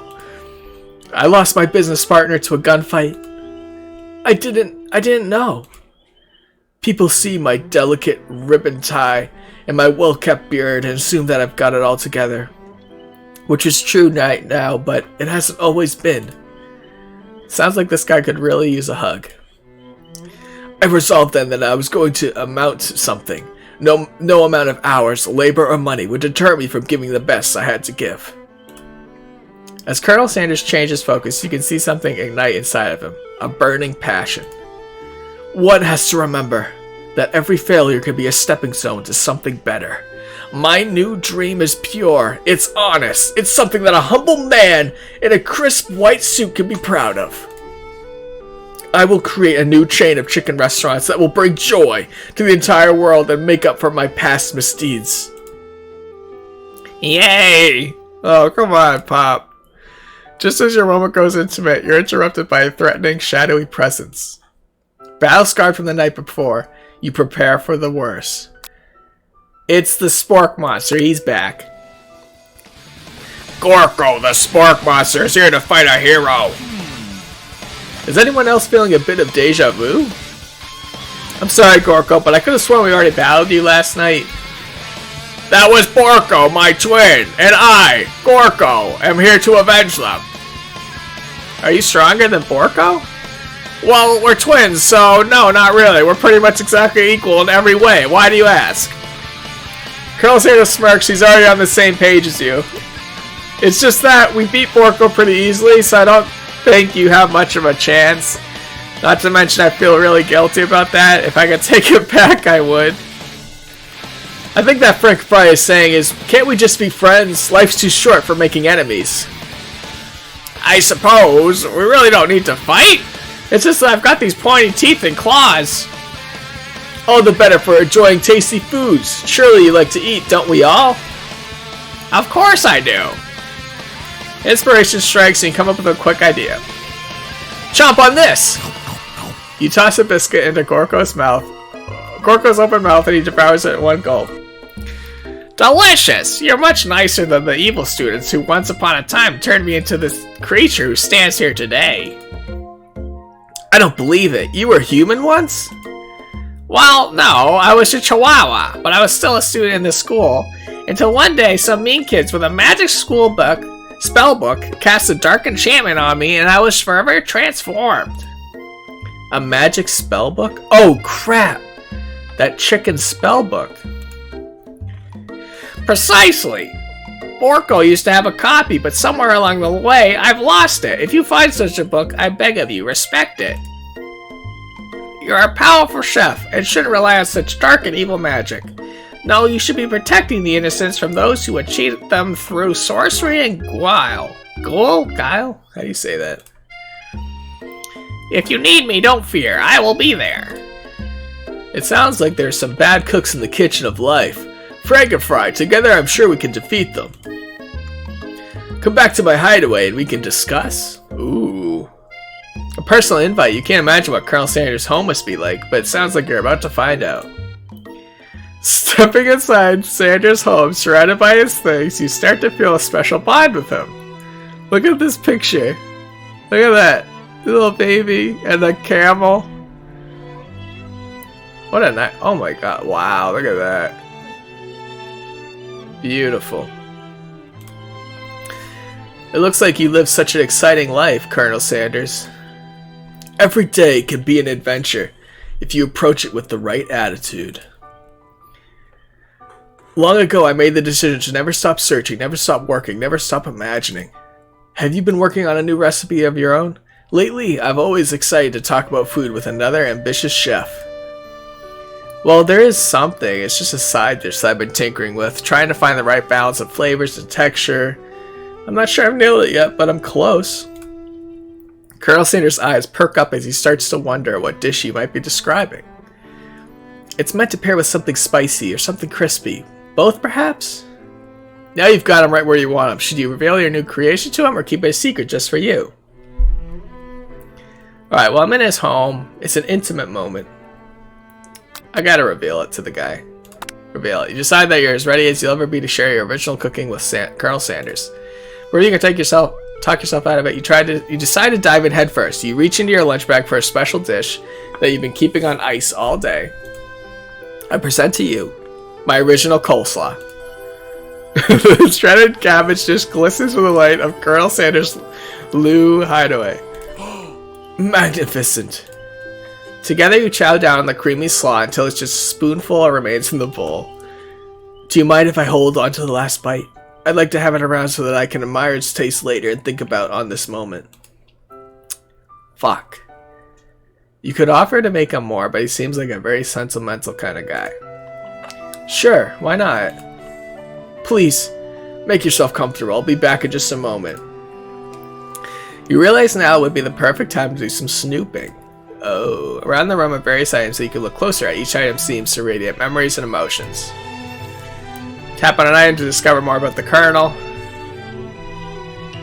The chicken, yeah. You notice very realistic stuffed chicken sitting on a corner table. When you pick it up, you realize it isn't just realistic, it's real? Ah!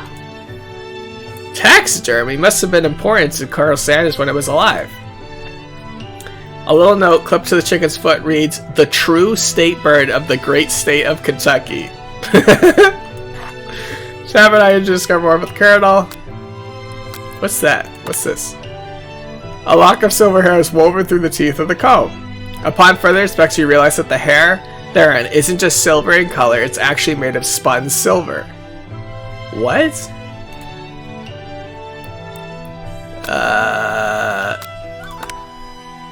A scented candle, you pick it up and try to identify the smell. Power tool? Freshly starched collar? Piece of wood floating in a lake?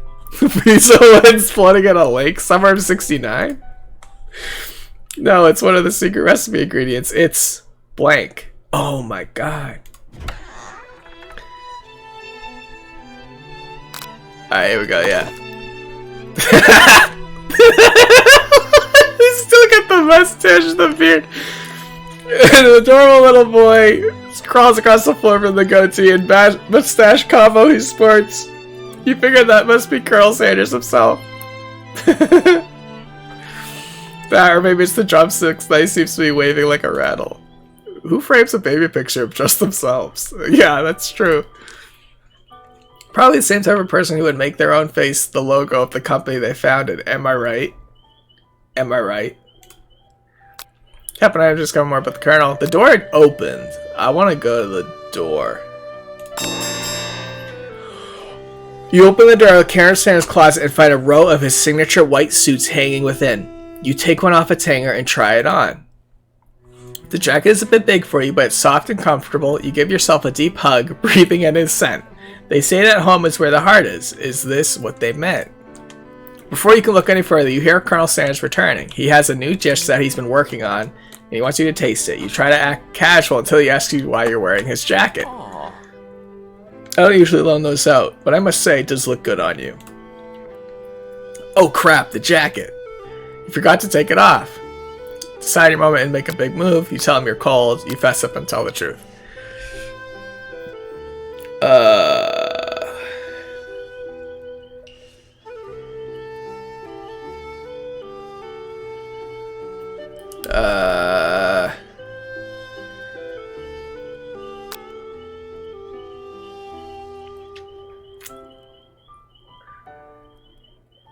Big moment? Big move?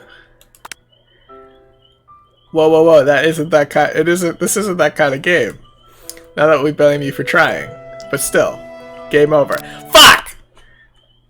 Fucking damn it.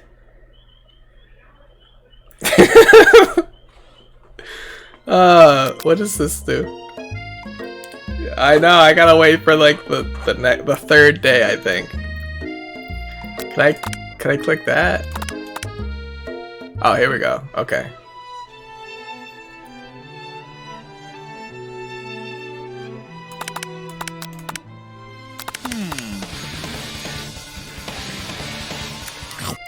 God, so I know I gotta let it sizzle. I gotta put the 11 spices on there. I gotta. Okay, so we did chicken. Oh, we didn't do this. The window. You gaze out the window across the vast lake and mountain range beyond. Just then, the ghost of Suna pops up. Are you thinking about heading out into the world on a quest to avenge my death? Wait, what? I never learned your name. Why would I avenge you? I could just tell you my name right now. It's... Can't you see him in the middle of something? You open the window a crack and the ghost of Suna swept out with a breeze. You tell what I am. Okay. The bait, boss. Take a closer look. Large urn sitting on a nearby pedestal. There's a plaque on it. It's dusty, but when you wipe it off, you can read the inscription. It says, "Here lies the ashes of all my past careers and business failures." This is so fucked. Poor guy.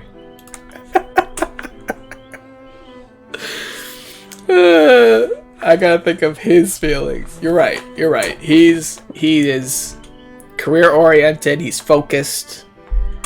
That's right. Look at this. One of the frame photos shows an old man. I think he killed his past biz partners.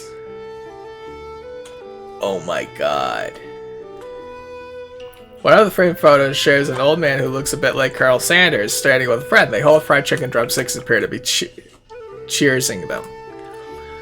We look closely, that's a short inscription. I wonder who my friend Pete is. Yeah, he's a serial killer, yeah. Alright, here's the coat. That made the jacket. Aww. Okay, this is where, not this one. Tell him you're called, you fess up and tell the truth. Tell the truth. You confess. I think I've developed feelings for you. I might be developing feelings for you too, but I'm concerned. I can't let anything get in the way of my dreams. Yes. Overwhelmed, you take off the jacket and run for the door. But the thought of leaving Colonel in the midst of such an emotional breakthrough gives you pause. You stop yourself. Colonel? Yes, Frankenfry?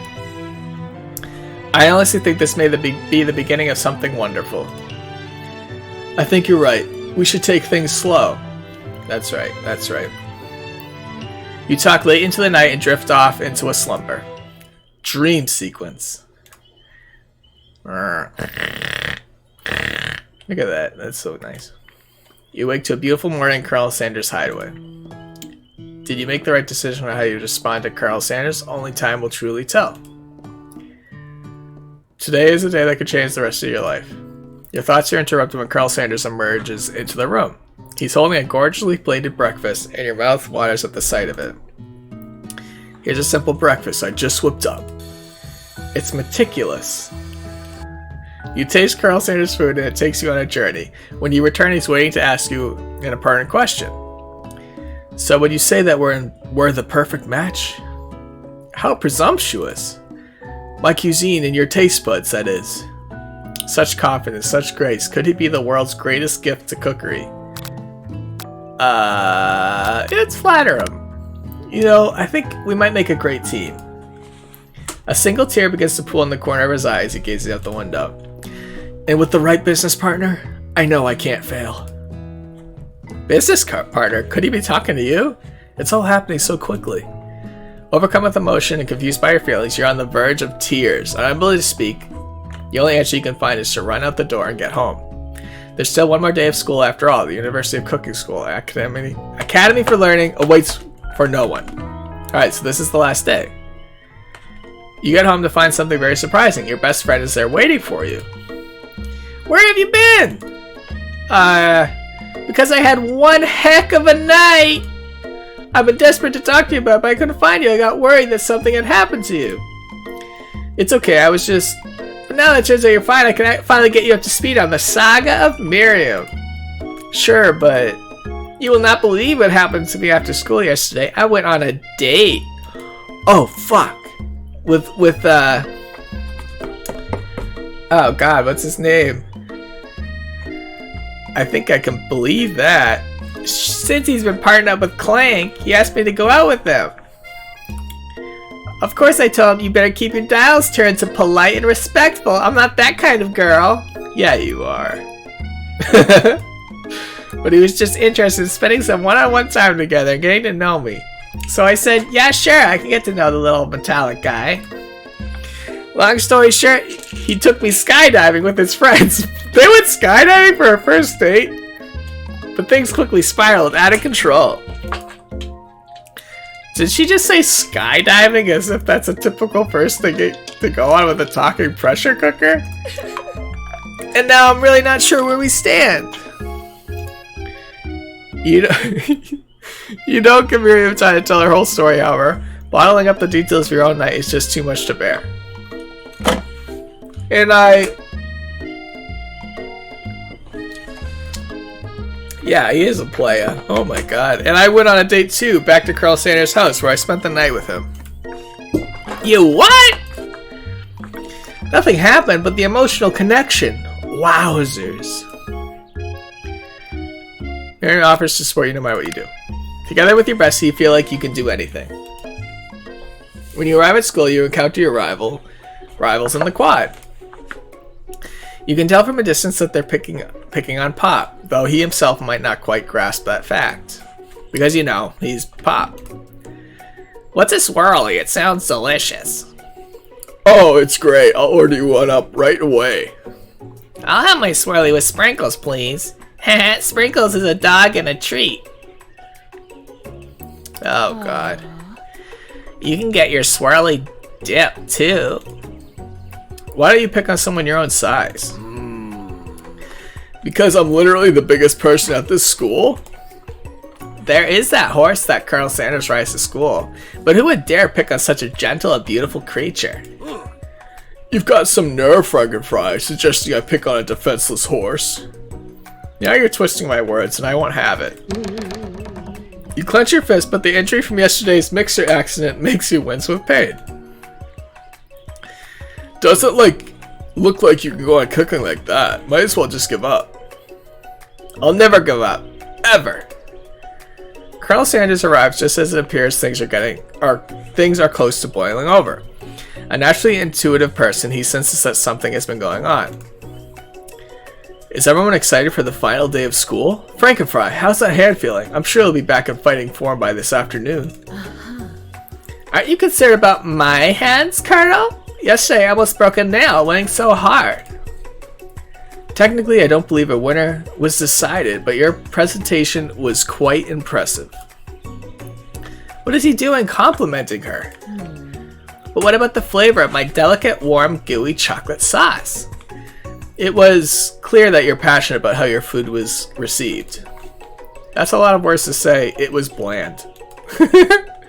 Excuse me, Frankenfry. I am more than capable enough to speak for myself. Maybe you could tell me more about your thoughts as we walk into class, Colonel. I'm always interested in discussing the fine art of fine foods. See you inside, Frankenfry. Annoyed by Colonel Sanders' inability to see Ashley for who you know she really is, you walk across the quad to get some distance. In an attempt to distract yourself from how slighted you feel by that interaction with Ashley, you take out the spellbook you recovered yesterday and start flipping through the pages. Whoa, that's the book! It looks like bad news. It's just something I found lying around. It would appear to be some sort of grimoire, but I don't really believe in that magic stuff. A grimoire? Like a book of spells? I don't know. Who would spend so much time decorating a magic book if it weren't really powerful? I can think of one surefire way to find out. You open to a page covered with arcane warnings. Cast only in case of extreme emergency. it says around the edges of the page. I could use the spell here that it says it will erase anyone I... What?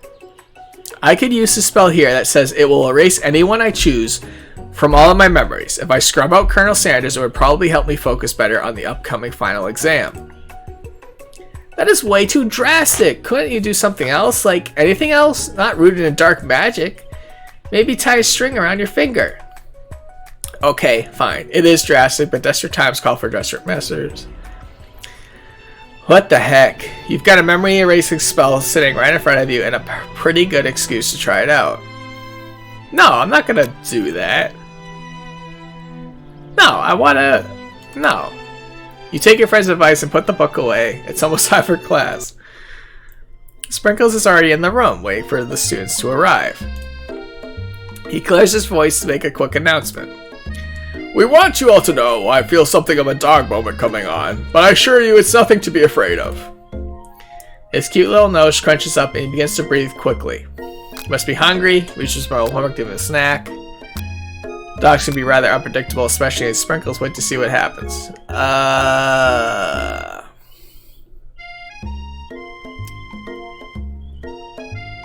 Unpredictable? Sprinkles stops in his tracks. He focuses on the window. The room is deadly silent.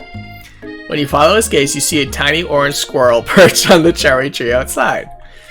Sprinkles turns feral and runs to the window of the classroom. He begins barking uncontrollably at the squirrel outside. Terrence! I told you never to come back here! Terrence, I will destroy you, Terrence! Sprinkles is barking ferociously, drool flying off his face. The squirrel looks over, but he doesn't say anything back. You wonder, is that even a talking squirrel? Who named him Terrence? You better not show your chubby cheeks around here, ever again!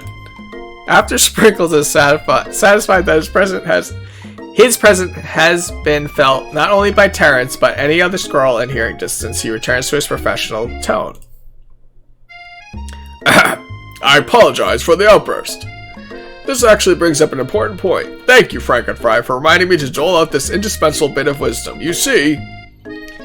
But before you can go any further, Miriam's love drama spills over into the class. Sprinkles is interrupted by whirs of sparks coming from the back of the room. I told you to save it for after class! You think I want to be thrown from a plane strapped to a stranger? Miriam and Clank appear to be arguing, but you still haven't learned to speak Clank's language and mechanical noises. But no, you had to show off your cool kid friends Jeff and Joan. J&J forever. Watch us form a triangle in Manera as we descend. Triangles are the strongest shape, don't you know? Yeah, well, let's make it a great date. Then take Jeff and Joan with you. You can hold hands as you pedal down the mountain or off a cliff for all I care. Oh, shit. Sad beep. Clank begins to shudder. Steam pours out of the gaps in his panels, and then a loud ding stops him in his tracks. Beep. No amount of seasoning is going to make me want to eat that, Clank. Oh, God. Clank burps out a completely deep-fried sneaker. Considering that he himself has wheels, not feet, it's not entirely clear where it came from. In terms of deep-fried footwear, I guess it looks okay. Clank slowly roars out of the room to be alone with his true. Everyone tries to pretend like they don't see that entire thing go down. Nothing like a loud public breakup to cast a pall over the final day of school. Well, that was unfortunate. But we mustn't be distracted from what lies ahead. The final competition showdown challenge exam trademark. I'm still working on the tile, but I think you get it. Test time approaches. See you all in the arena. Before you can think about your upcoming competition, there's a very beautiful soul nearby in need of a pep talk. Hey Miriam, are you okay? Okay, I'm so mad I could smash a tiny mug, spilling several droplets of hot cocoa all over the floor. How could he embarrass me in class like that in front of everyone? Her tiny cocoa is a delicious treasure, so you know that this breakup is no joke, even if the source of her frustration is such a silly boy. I know that you know this, but I'm going to say it out loud. You don't need anyone. Me and you, we're gonna cruise through this final test and hit the carpool lanes of Success City. Miriam brightens up, imagining the wind rushing through her short bangs, but she hesitates to embrace the feeling all the way. You're not gonna saddle up on Colonel Sanders' stallion and ride off into the sunset without me? Of course not. Well, maybe sorta, but I'm sure there's a pony out there with your name on it, and a ranch big enough for both of us and whoever else we want to bring along. If it's not Pop or Clank or anyone else you meet today, tomorrow, or this whole year, so what? You're a special person. You shouldn't settle for the first someone to show a little interest, anyhow. That's true. So true. Oh. So wise. Miriam gives you a big hug, wipes the tears from her cheeks. I should review my menu for today. I'm going to make a very special soup. And I bet that Professor Dog is going to love it. While you're prep talking Miriam, you completely miss lunch, but that's okay, because you have a better idea of how to spend the time before your exam. You decide to head to the arena early to practice a dish. This is it, the location of your final challenge. A test of will, a test of courage, a test of talent. You had a chance to beat the pants off of Van Van, the supposed Man-Man, and his eviler counterpart, Ashley. As planned, you begin to run through a quick test of a recipe you've been working on. Frankenfry's famous chicken pot pie. After practicing for months, making this dish comes second nature to you, and you're able to quickly get a fresh pot pie in the oven. But as soon as you do, your cramped session is interrupted by Colonel Sanders. Frankenfry, what are you doing here? There's still time before the final exam. Oh, just taking it all in. I'm big into visualizing success. I'm looking at my station and picturing victory. The pot pie has begun to bake and the smell is slowly filling the space around you. Visualizing, huh? That's too bad. I was hoping you were cooking something delicious. You'd usually happily share your food with anyone who is hungry, but the last time you let Colonel Sanders get in your head, it cost you a cook-off. You decide it's time to put your cooking above your romantic desires, but that decision gets hard to stick to when the oven timer goes off behind you. I gotta fess up. Okay, you got me. I'm doing a little bit more visualizing. I know, my nose can smell a pot pie from 400 yards. That's very specific. That's an oddly specific distance, but you'd expect nothing less from such an oddly specific man. You knew it was a pot pie just from the smell? Not just a pot pie, but a chicken pot pie with an all-butter crust. And my nose is telling me something else. Oh no, is it burning? Haha, no. I can smell that it was made with a heaping help of TLC. TLC? But it'll probably start burning any second if you don't pull it out. The moment of truth. Wow. It's the best pot pie I've ever tasted. I've always loved country cooking, and I could eat this all day. There's no time left. The final showdown is about to begin. Sprinkles lays down the ground rules. There are no rules! That is, except to cook with everything you've got! You step up for the cook-off of a lifetime. You decide that mac and cheese plus the pot pie you've been practicing are just the dishes that'll push you over the edge to victory. Meanwhile, both Van Van and Ashley are prepping wildly elaborate dishes per their usual over-the-top selves. Miriam has her giant magnifying glass and several sets of tweezers. She's definitely prepared to go big going small. Colonel Sanders seems to be harnessing his 11 herbs and spices, but he's trying to find a way to improve on something perfect, his original recipe, fried chicken. The intensity of the room starts at a full 10 out of 10 with a frenzy of action. Everyone is calling out really cool special cooking moves as they prepare their food. Wow, this is getting serious. Colonel Sanders bats his chicken as it levitates through the air. Egg wash! Miriam furiously injects ingredients into an itty-bitty pot of broth. Best friend Bastard Blaster! What the heck is this? Van Van flexes his pectorals as he chops open a sea urchin. Let's rock and roid! Ashley scoops her pastries off the tray with lightning speed. Shallow personality spatula! Even Clank gets in on it. 5-dial pressure point chicken cooking technique. He said it! He said the words! Wait, when did Clank learn to speak English? It's the singularity, as was foretold. We mustn't let it happen, or the appliance uprising will take us all. Self-destruct. Van quickly unplugs Clank and rolls him out of the back door of the arena. As you frantically prepare your dish, you notice Ashley has her spell book out. Is she going to use some dark magic to turn the tide? You've got a book of your own, and you're desperate not to see her win another battle. Should you take this opportunity to fight magic with magic, even if it's almost certainly evil magic?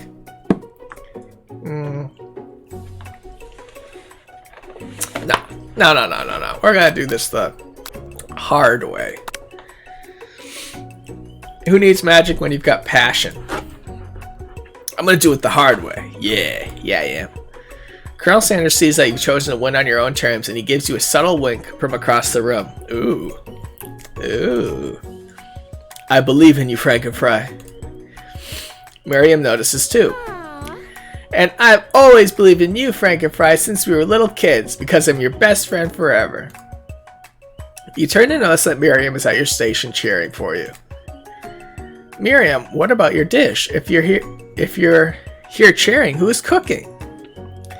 Tiny food, short cook time. I'm actually already done, so I thought I'd help you. Oh, that's sweet, but... Miriam tosses a handful of spices directly into your boiling noodles. Oh, crap, because I told her... No, she put newt. It's the secret ingredient. However, she doesn't know that you lied and the ingredient was made up. And where in the world did she get Eye of Newt from? The boiling pot explodes, sending Miriam flying backwards. The watery noodles begin to swirl in the air, bubbling into a dark cloud that thickens and congeals before your very eyes. It is I, Steve. Steve, the spork monster. Oh crap, Steve. Wait, what happened to Gorko? You're not here to battle me, are you? We spork monsters are many. I think Gorko had the day off, but you have conjured Steve. I hate to battle, so I'd say you're doing pretty alright. Oh hey, you're in the middle of a cooking competition? I love this stuff, it's better than TV. You crazy kids and your culinary skills really impress me. Mind if I hang out? I'm sorry, Steve, but I'm kind of in the middle of something. Do you mind? See, the spork monster notices that you got the grimoire stashed beneath your cooking station. I see what you're up to. Crisscross some magic items and accidentally summon me, huh? Yeah, you guessed it, sorta. If you're here, would you mind tossing some fresh noodles in a pot of solid water? I'd love to. I've always wanted to be a top chef, actually. You know, when I was just a little spork pup back in the old country. You can feel Spork Monster winding up to tell a very long and involved story. You don't know exactly where they came from, but it seems like it was probably lonely there. Actually, you know what? Maybe you should watch from the stands. I really need to focus on the competition. I understand. It's kind of like that time in Monster School that I had fallen asleep during Scare Tactics class, and when I woke up... You toss a serious stare at Steve, and he takes the hint. Never mind, I'll tell you later. Good luck. Having suffered this huge setback, you don't know how you could ever win. You summon extra power from deep down within yourself, give up and drop out. Oh no! Summon extra power from within myself. I can do this. I have what it takes. I came here to win! Your hair turns mac and cheese orange as culinary energy flows through your body. My heart is pure, my hands are steady, my taste buds have been preparing their entire lives for... Yes, Frankenfry, you are the chosen one. You will avenge me. The power you've been summoning immediately fades back out. You interrupted my inspiring monologue. Sorry. My heart is pure, my hands are steady, my taste buds have been preparing their entire lives for this moment. I will show the world my cookery. Begin to levitate off the ground, energy coursing through your body. You know with this power you can do anything. Except turn back time, which would be super useful because while you are powering up your chicken pot pie, overcooked in the oven and can't be served. But don't worry, dear Frankenfry, you may have suffered some setbacks, but all is not lost. Impressed with your fortitude, Colonel Sanders decides that you have earned his support. I've been watching you today, I must say. I'm truly impressed. You've been thinking about on your feet and rolling with the punches. He steps up to your station and stands right beside you. I'm here to help. All you managed to make is mac and cheese, and time is almost up, so you're going to need it. But Colonel Sanders, what about the test? What will happen to you? What about the rules? Following the rules has never really been my thing. I follow my heart. What a guy. Colonel Sanders unfolds a delicate white towel to reveal the most delicious fried chicken tenders you've ever laid your eyes on. And besides, sometimes unexpected combinations can have a surprising effect that surpass their individual efforts. Are you suggesting? If we combine forces, we can form the perfect food union. Time's up, students. With time expired, it's the moment everyone has been waiting for. You must now prepare to present your dishes. A handful of students stand tall, but the class seems incomplete. It seems we're missing some students. Pop? Clank? From off screen, you hear a pure and innocent giggle that could only come from one student. Ha ha ha, I'm flying! It sounds like it's coming from that broom closet over there. Miriam, would you mind?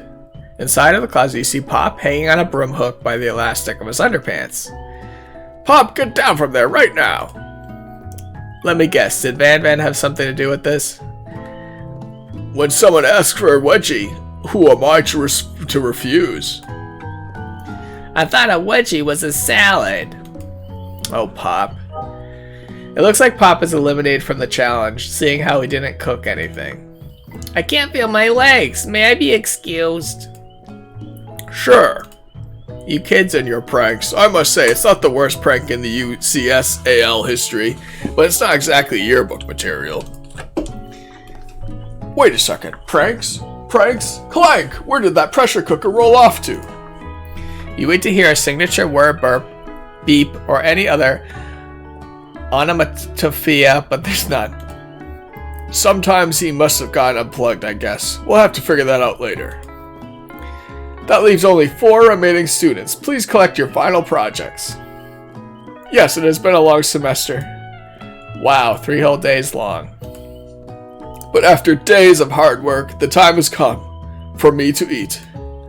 Miriam, please step forward. Now describe your dish. I've made tender udon noodle in a savory soup. Look how small it is. My word, it's so delicate. Is that a teeny tiny narutomaki I spy afloat in its itsy bitsy bowl? Yes, chef. Please call me Sprinkles. Chef is my father's name. Yes, Sprinkles. It's some green tea made from baby tea leaves I picked myself. Sprinkles carefully sniffs around the dish before opening his mouth and letting just the tip of his pink dog tongue dip into the bowl. Sublime! Would anyone else like a taste? Oh, come on, I'm not one of those dogs who doesn't floss. I even have a really cute electric toothbrush for dogs. Fine, I'll enjoy it all myself. And in a flash, the entire meal has been devoured. Not that it took much, it was less than a thimble's worth of soup. A+, rarely do I taste a dish with as much love poured into it as yours. Miriam is overjoyed. She gives you a huge hug. Thank you, Frank and Fry, for helping me to believe in myself. Van, you're up. Now describe your dish. I made uni over smooth egg custard in an axe-hewn urchin shell topped with caviar. What the heck is this? Did you skewer one type of urchin with spines from a second different colored type of urchin? Yes, Sprinkles. A bit much, don't you think? That's exactly why I did it. A bit much is kind of my brand. Doesn't it look cool? Sprinkles lean in to sniff the uni, but he can't get his nose close on account of all the spikes. He begins to paw at it erratically, causing the custard to slosh around. Woof woof. Please be gentle with my cuisine. Finally, Sprinkle goes all in, tongue first, but he can't get past all the needles. He reels back as his tongue is poked and prodded. Ouch, my tongue! The professor appears to be having an allergic reaction to the sting. I can't eat this. It keeps poking my tongue. Disqualified. A stunning turn of events. Who would have thought that serving food in a bowl made of needles could make it difficult to eat? Dejected, Vanman does not go gentle into the night. Disqualified for a glamour? Don't discount simplicity. This is the last time you've heard of me. Before forcing us to endure his swollen tongue for another moment, Sprinkles graciously laps up a bowl of milk. I know. I'm a dog and I drink milk. Get over it. Sometimes it helps to calm my agitated tongue. Next student, Ashley, it's time to step up. Now describe your dish. I made orange blossom Turkish delight on a light rosewater syrup topped with French meringue and connected by sugar glass. Holy shit. What the heck? That actually doesn't sound too bad. Indeed, it's quite delightful. However, I'd ask that you please refrain from eating it or attempting to taste it in any way. It's very fragile and meant to be a display piece. Don't eat the food? At a cooking school? Get toast in your ears or something, Frankenfry. I told you it's a display piece. Ashley, I must say, it is beautiful. However, this is a cooking competition at a cooking school. Yeah, which is why I cooked it and did an extremely good job cooking it too. I didn't realize that we were having an eating exam. If I wanted to be judged in eating, I'd go to the College of Eating School for the Hungry. Oh jeez. I suppose you could smell it if you absolutely insisted, but don't breathe too hard. You might disrupt the sugar spiral. If the food cannot be eaten, I cannot be judged. It cannot be judged. You are disqualified. Rage overtakes Ashley and she finally cannot keep her two-faced routine up. You wouldn't know high-end cuisine if it cooked you. And with that, Ashley storms off to rededicate herself to being the best, but this time without being shackled by trying to be fake nice and liked by everyone. This isn't the last you've heard of me, either. If this class gets much smaller, I'll be teaching myself. You and Colonel Sanders, the final cooks, step up together. 2 chefs. What began as a bowl of delicious mac and cheese has become something else. He examines it closely, sniffing and eyeing the bowl. Uh-oh, I don't have a good feeling about this. From somewhere in the room, a literal drum roll plays. Just when I thought I've seen everything in this kitchen, you give me this thing, and completely blow me away. I'm in my 49 dog years of life. I've never tasted anything so delicious and perfectly balanced. It's so delicious, in fact, that everyone passes the class. You pass, and you pass, and you get a pass. Everyone gathers around, partakes of the mac and cheese bowl. They all seem to transcend this reality into another dimension. You win! Together, you and Colonel Sanders have made a new menu item. The new menu item is so impressive, even Van and Ashley are drawn back in by its magnetic fragrance. When they gaze upon your mac and cheese bowl, they admit that you are indeed an excellent chef. Sprinkles declares that you have passed. Everyone has passed. There were supposed to be more battles, but come on, how could they be better than this one?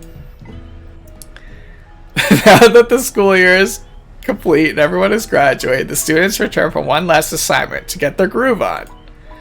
The cafeteria has been completely redecorated in order to serve as the site of the school's graduation dance. Compared to the massive high-tech cooking arena, the humble decor seems downright cute and cozy. DJ Dog is in the house! Oh! You know that Sprinkles was a master chef, but also a world-renowned turntablist? Who says you can't teach an old dog new tricks? Van and Ashley tell everyone that they're committed themselves to righting the wrongs they did while they were the villains. For a moment, you actually believe them. Not another haunting. No ghosts allowed at graduation. It's clearly written in the school's bylaws. I was never actually a ghost. It was all a trick to get you to finally notice me. Oh, amusing. And now that everyone is together... It's the Spork Monster. He's totally mellowed out. Everyone, the Spork Monster is no more. From here out, I prefer that everyone refer to me by my new name, Party Monster. Student tries to finish what he had to say, but everyone is too wrapped up talking to Spork. Sorry, Party Monster. Dejected, student walks off.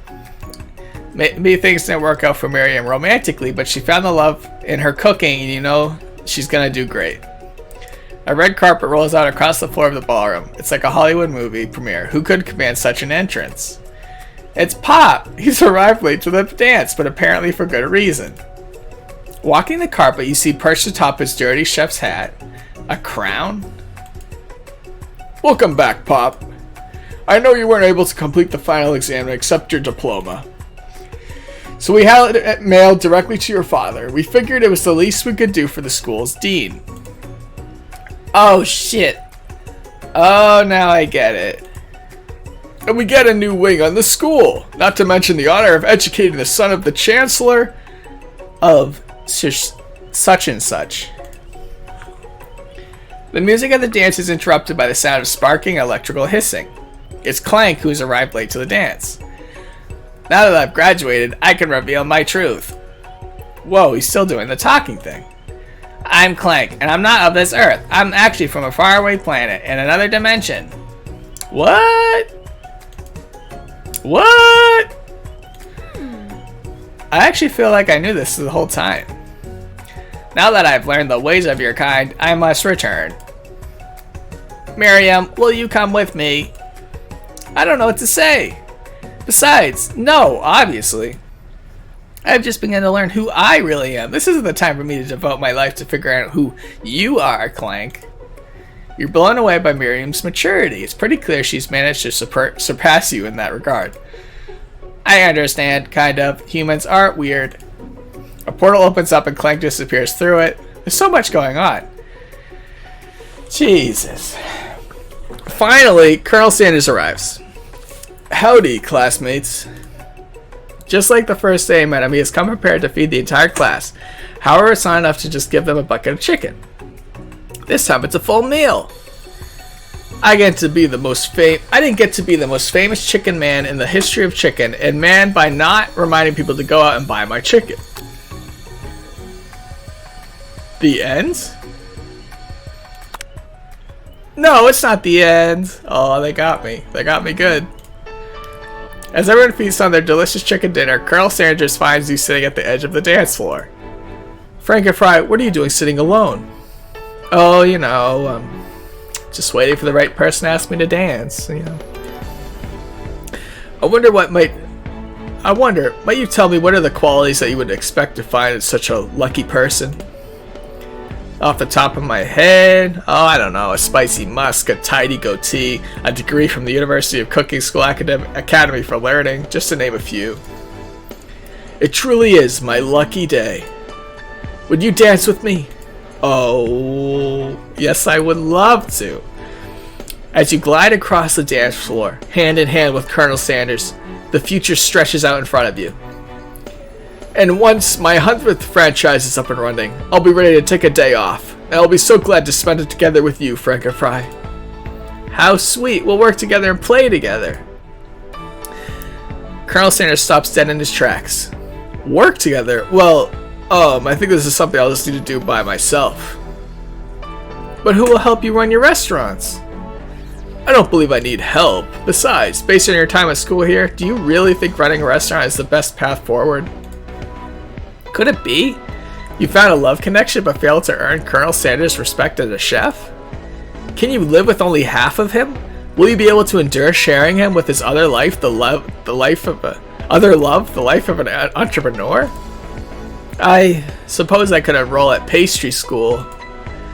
Oh, my dear Frankenfry, I'm sure that you'll find your place eventually. And along the way, you'll have me by your side. The end. Really? That's it?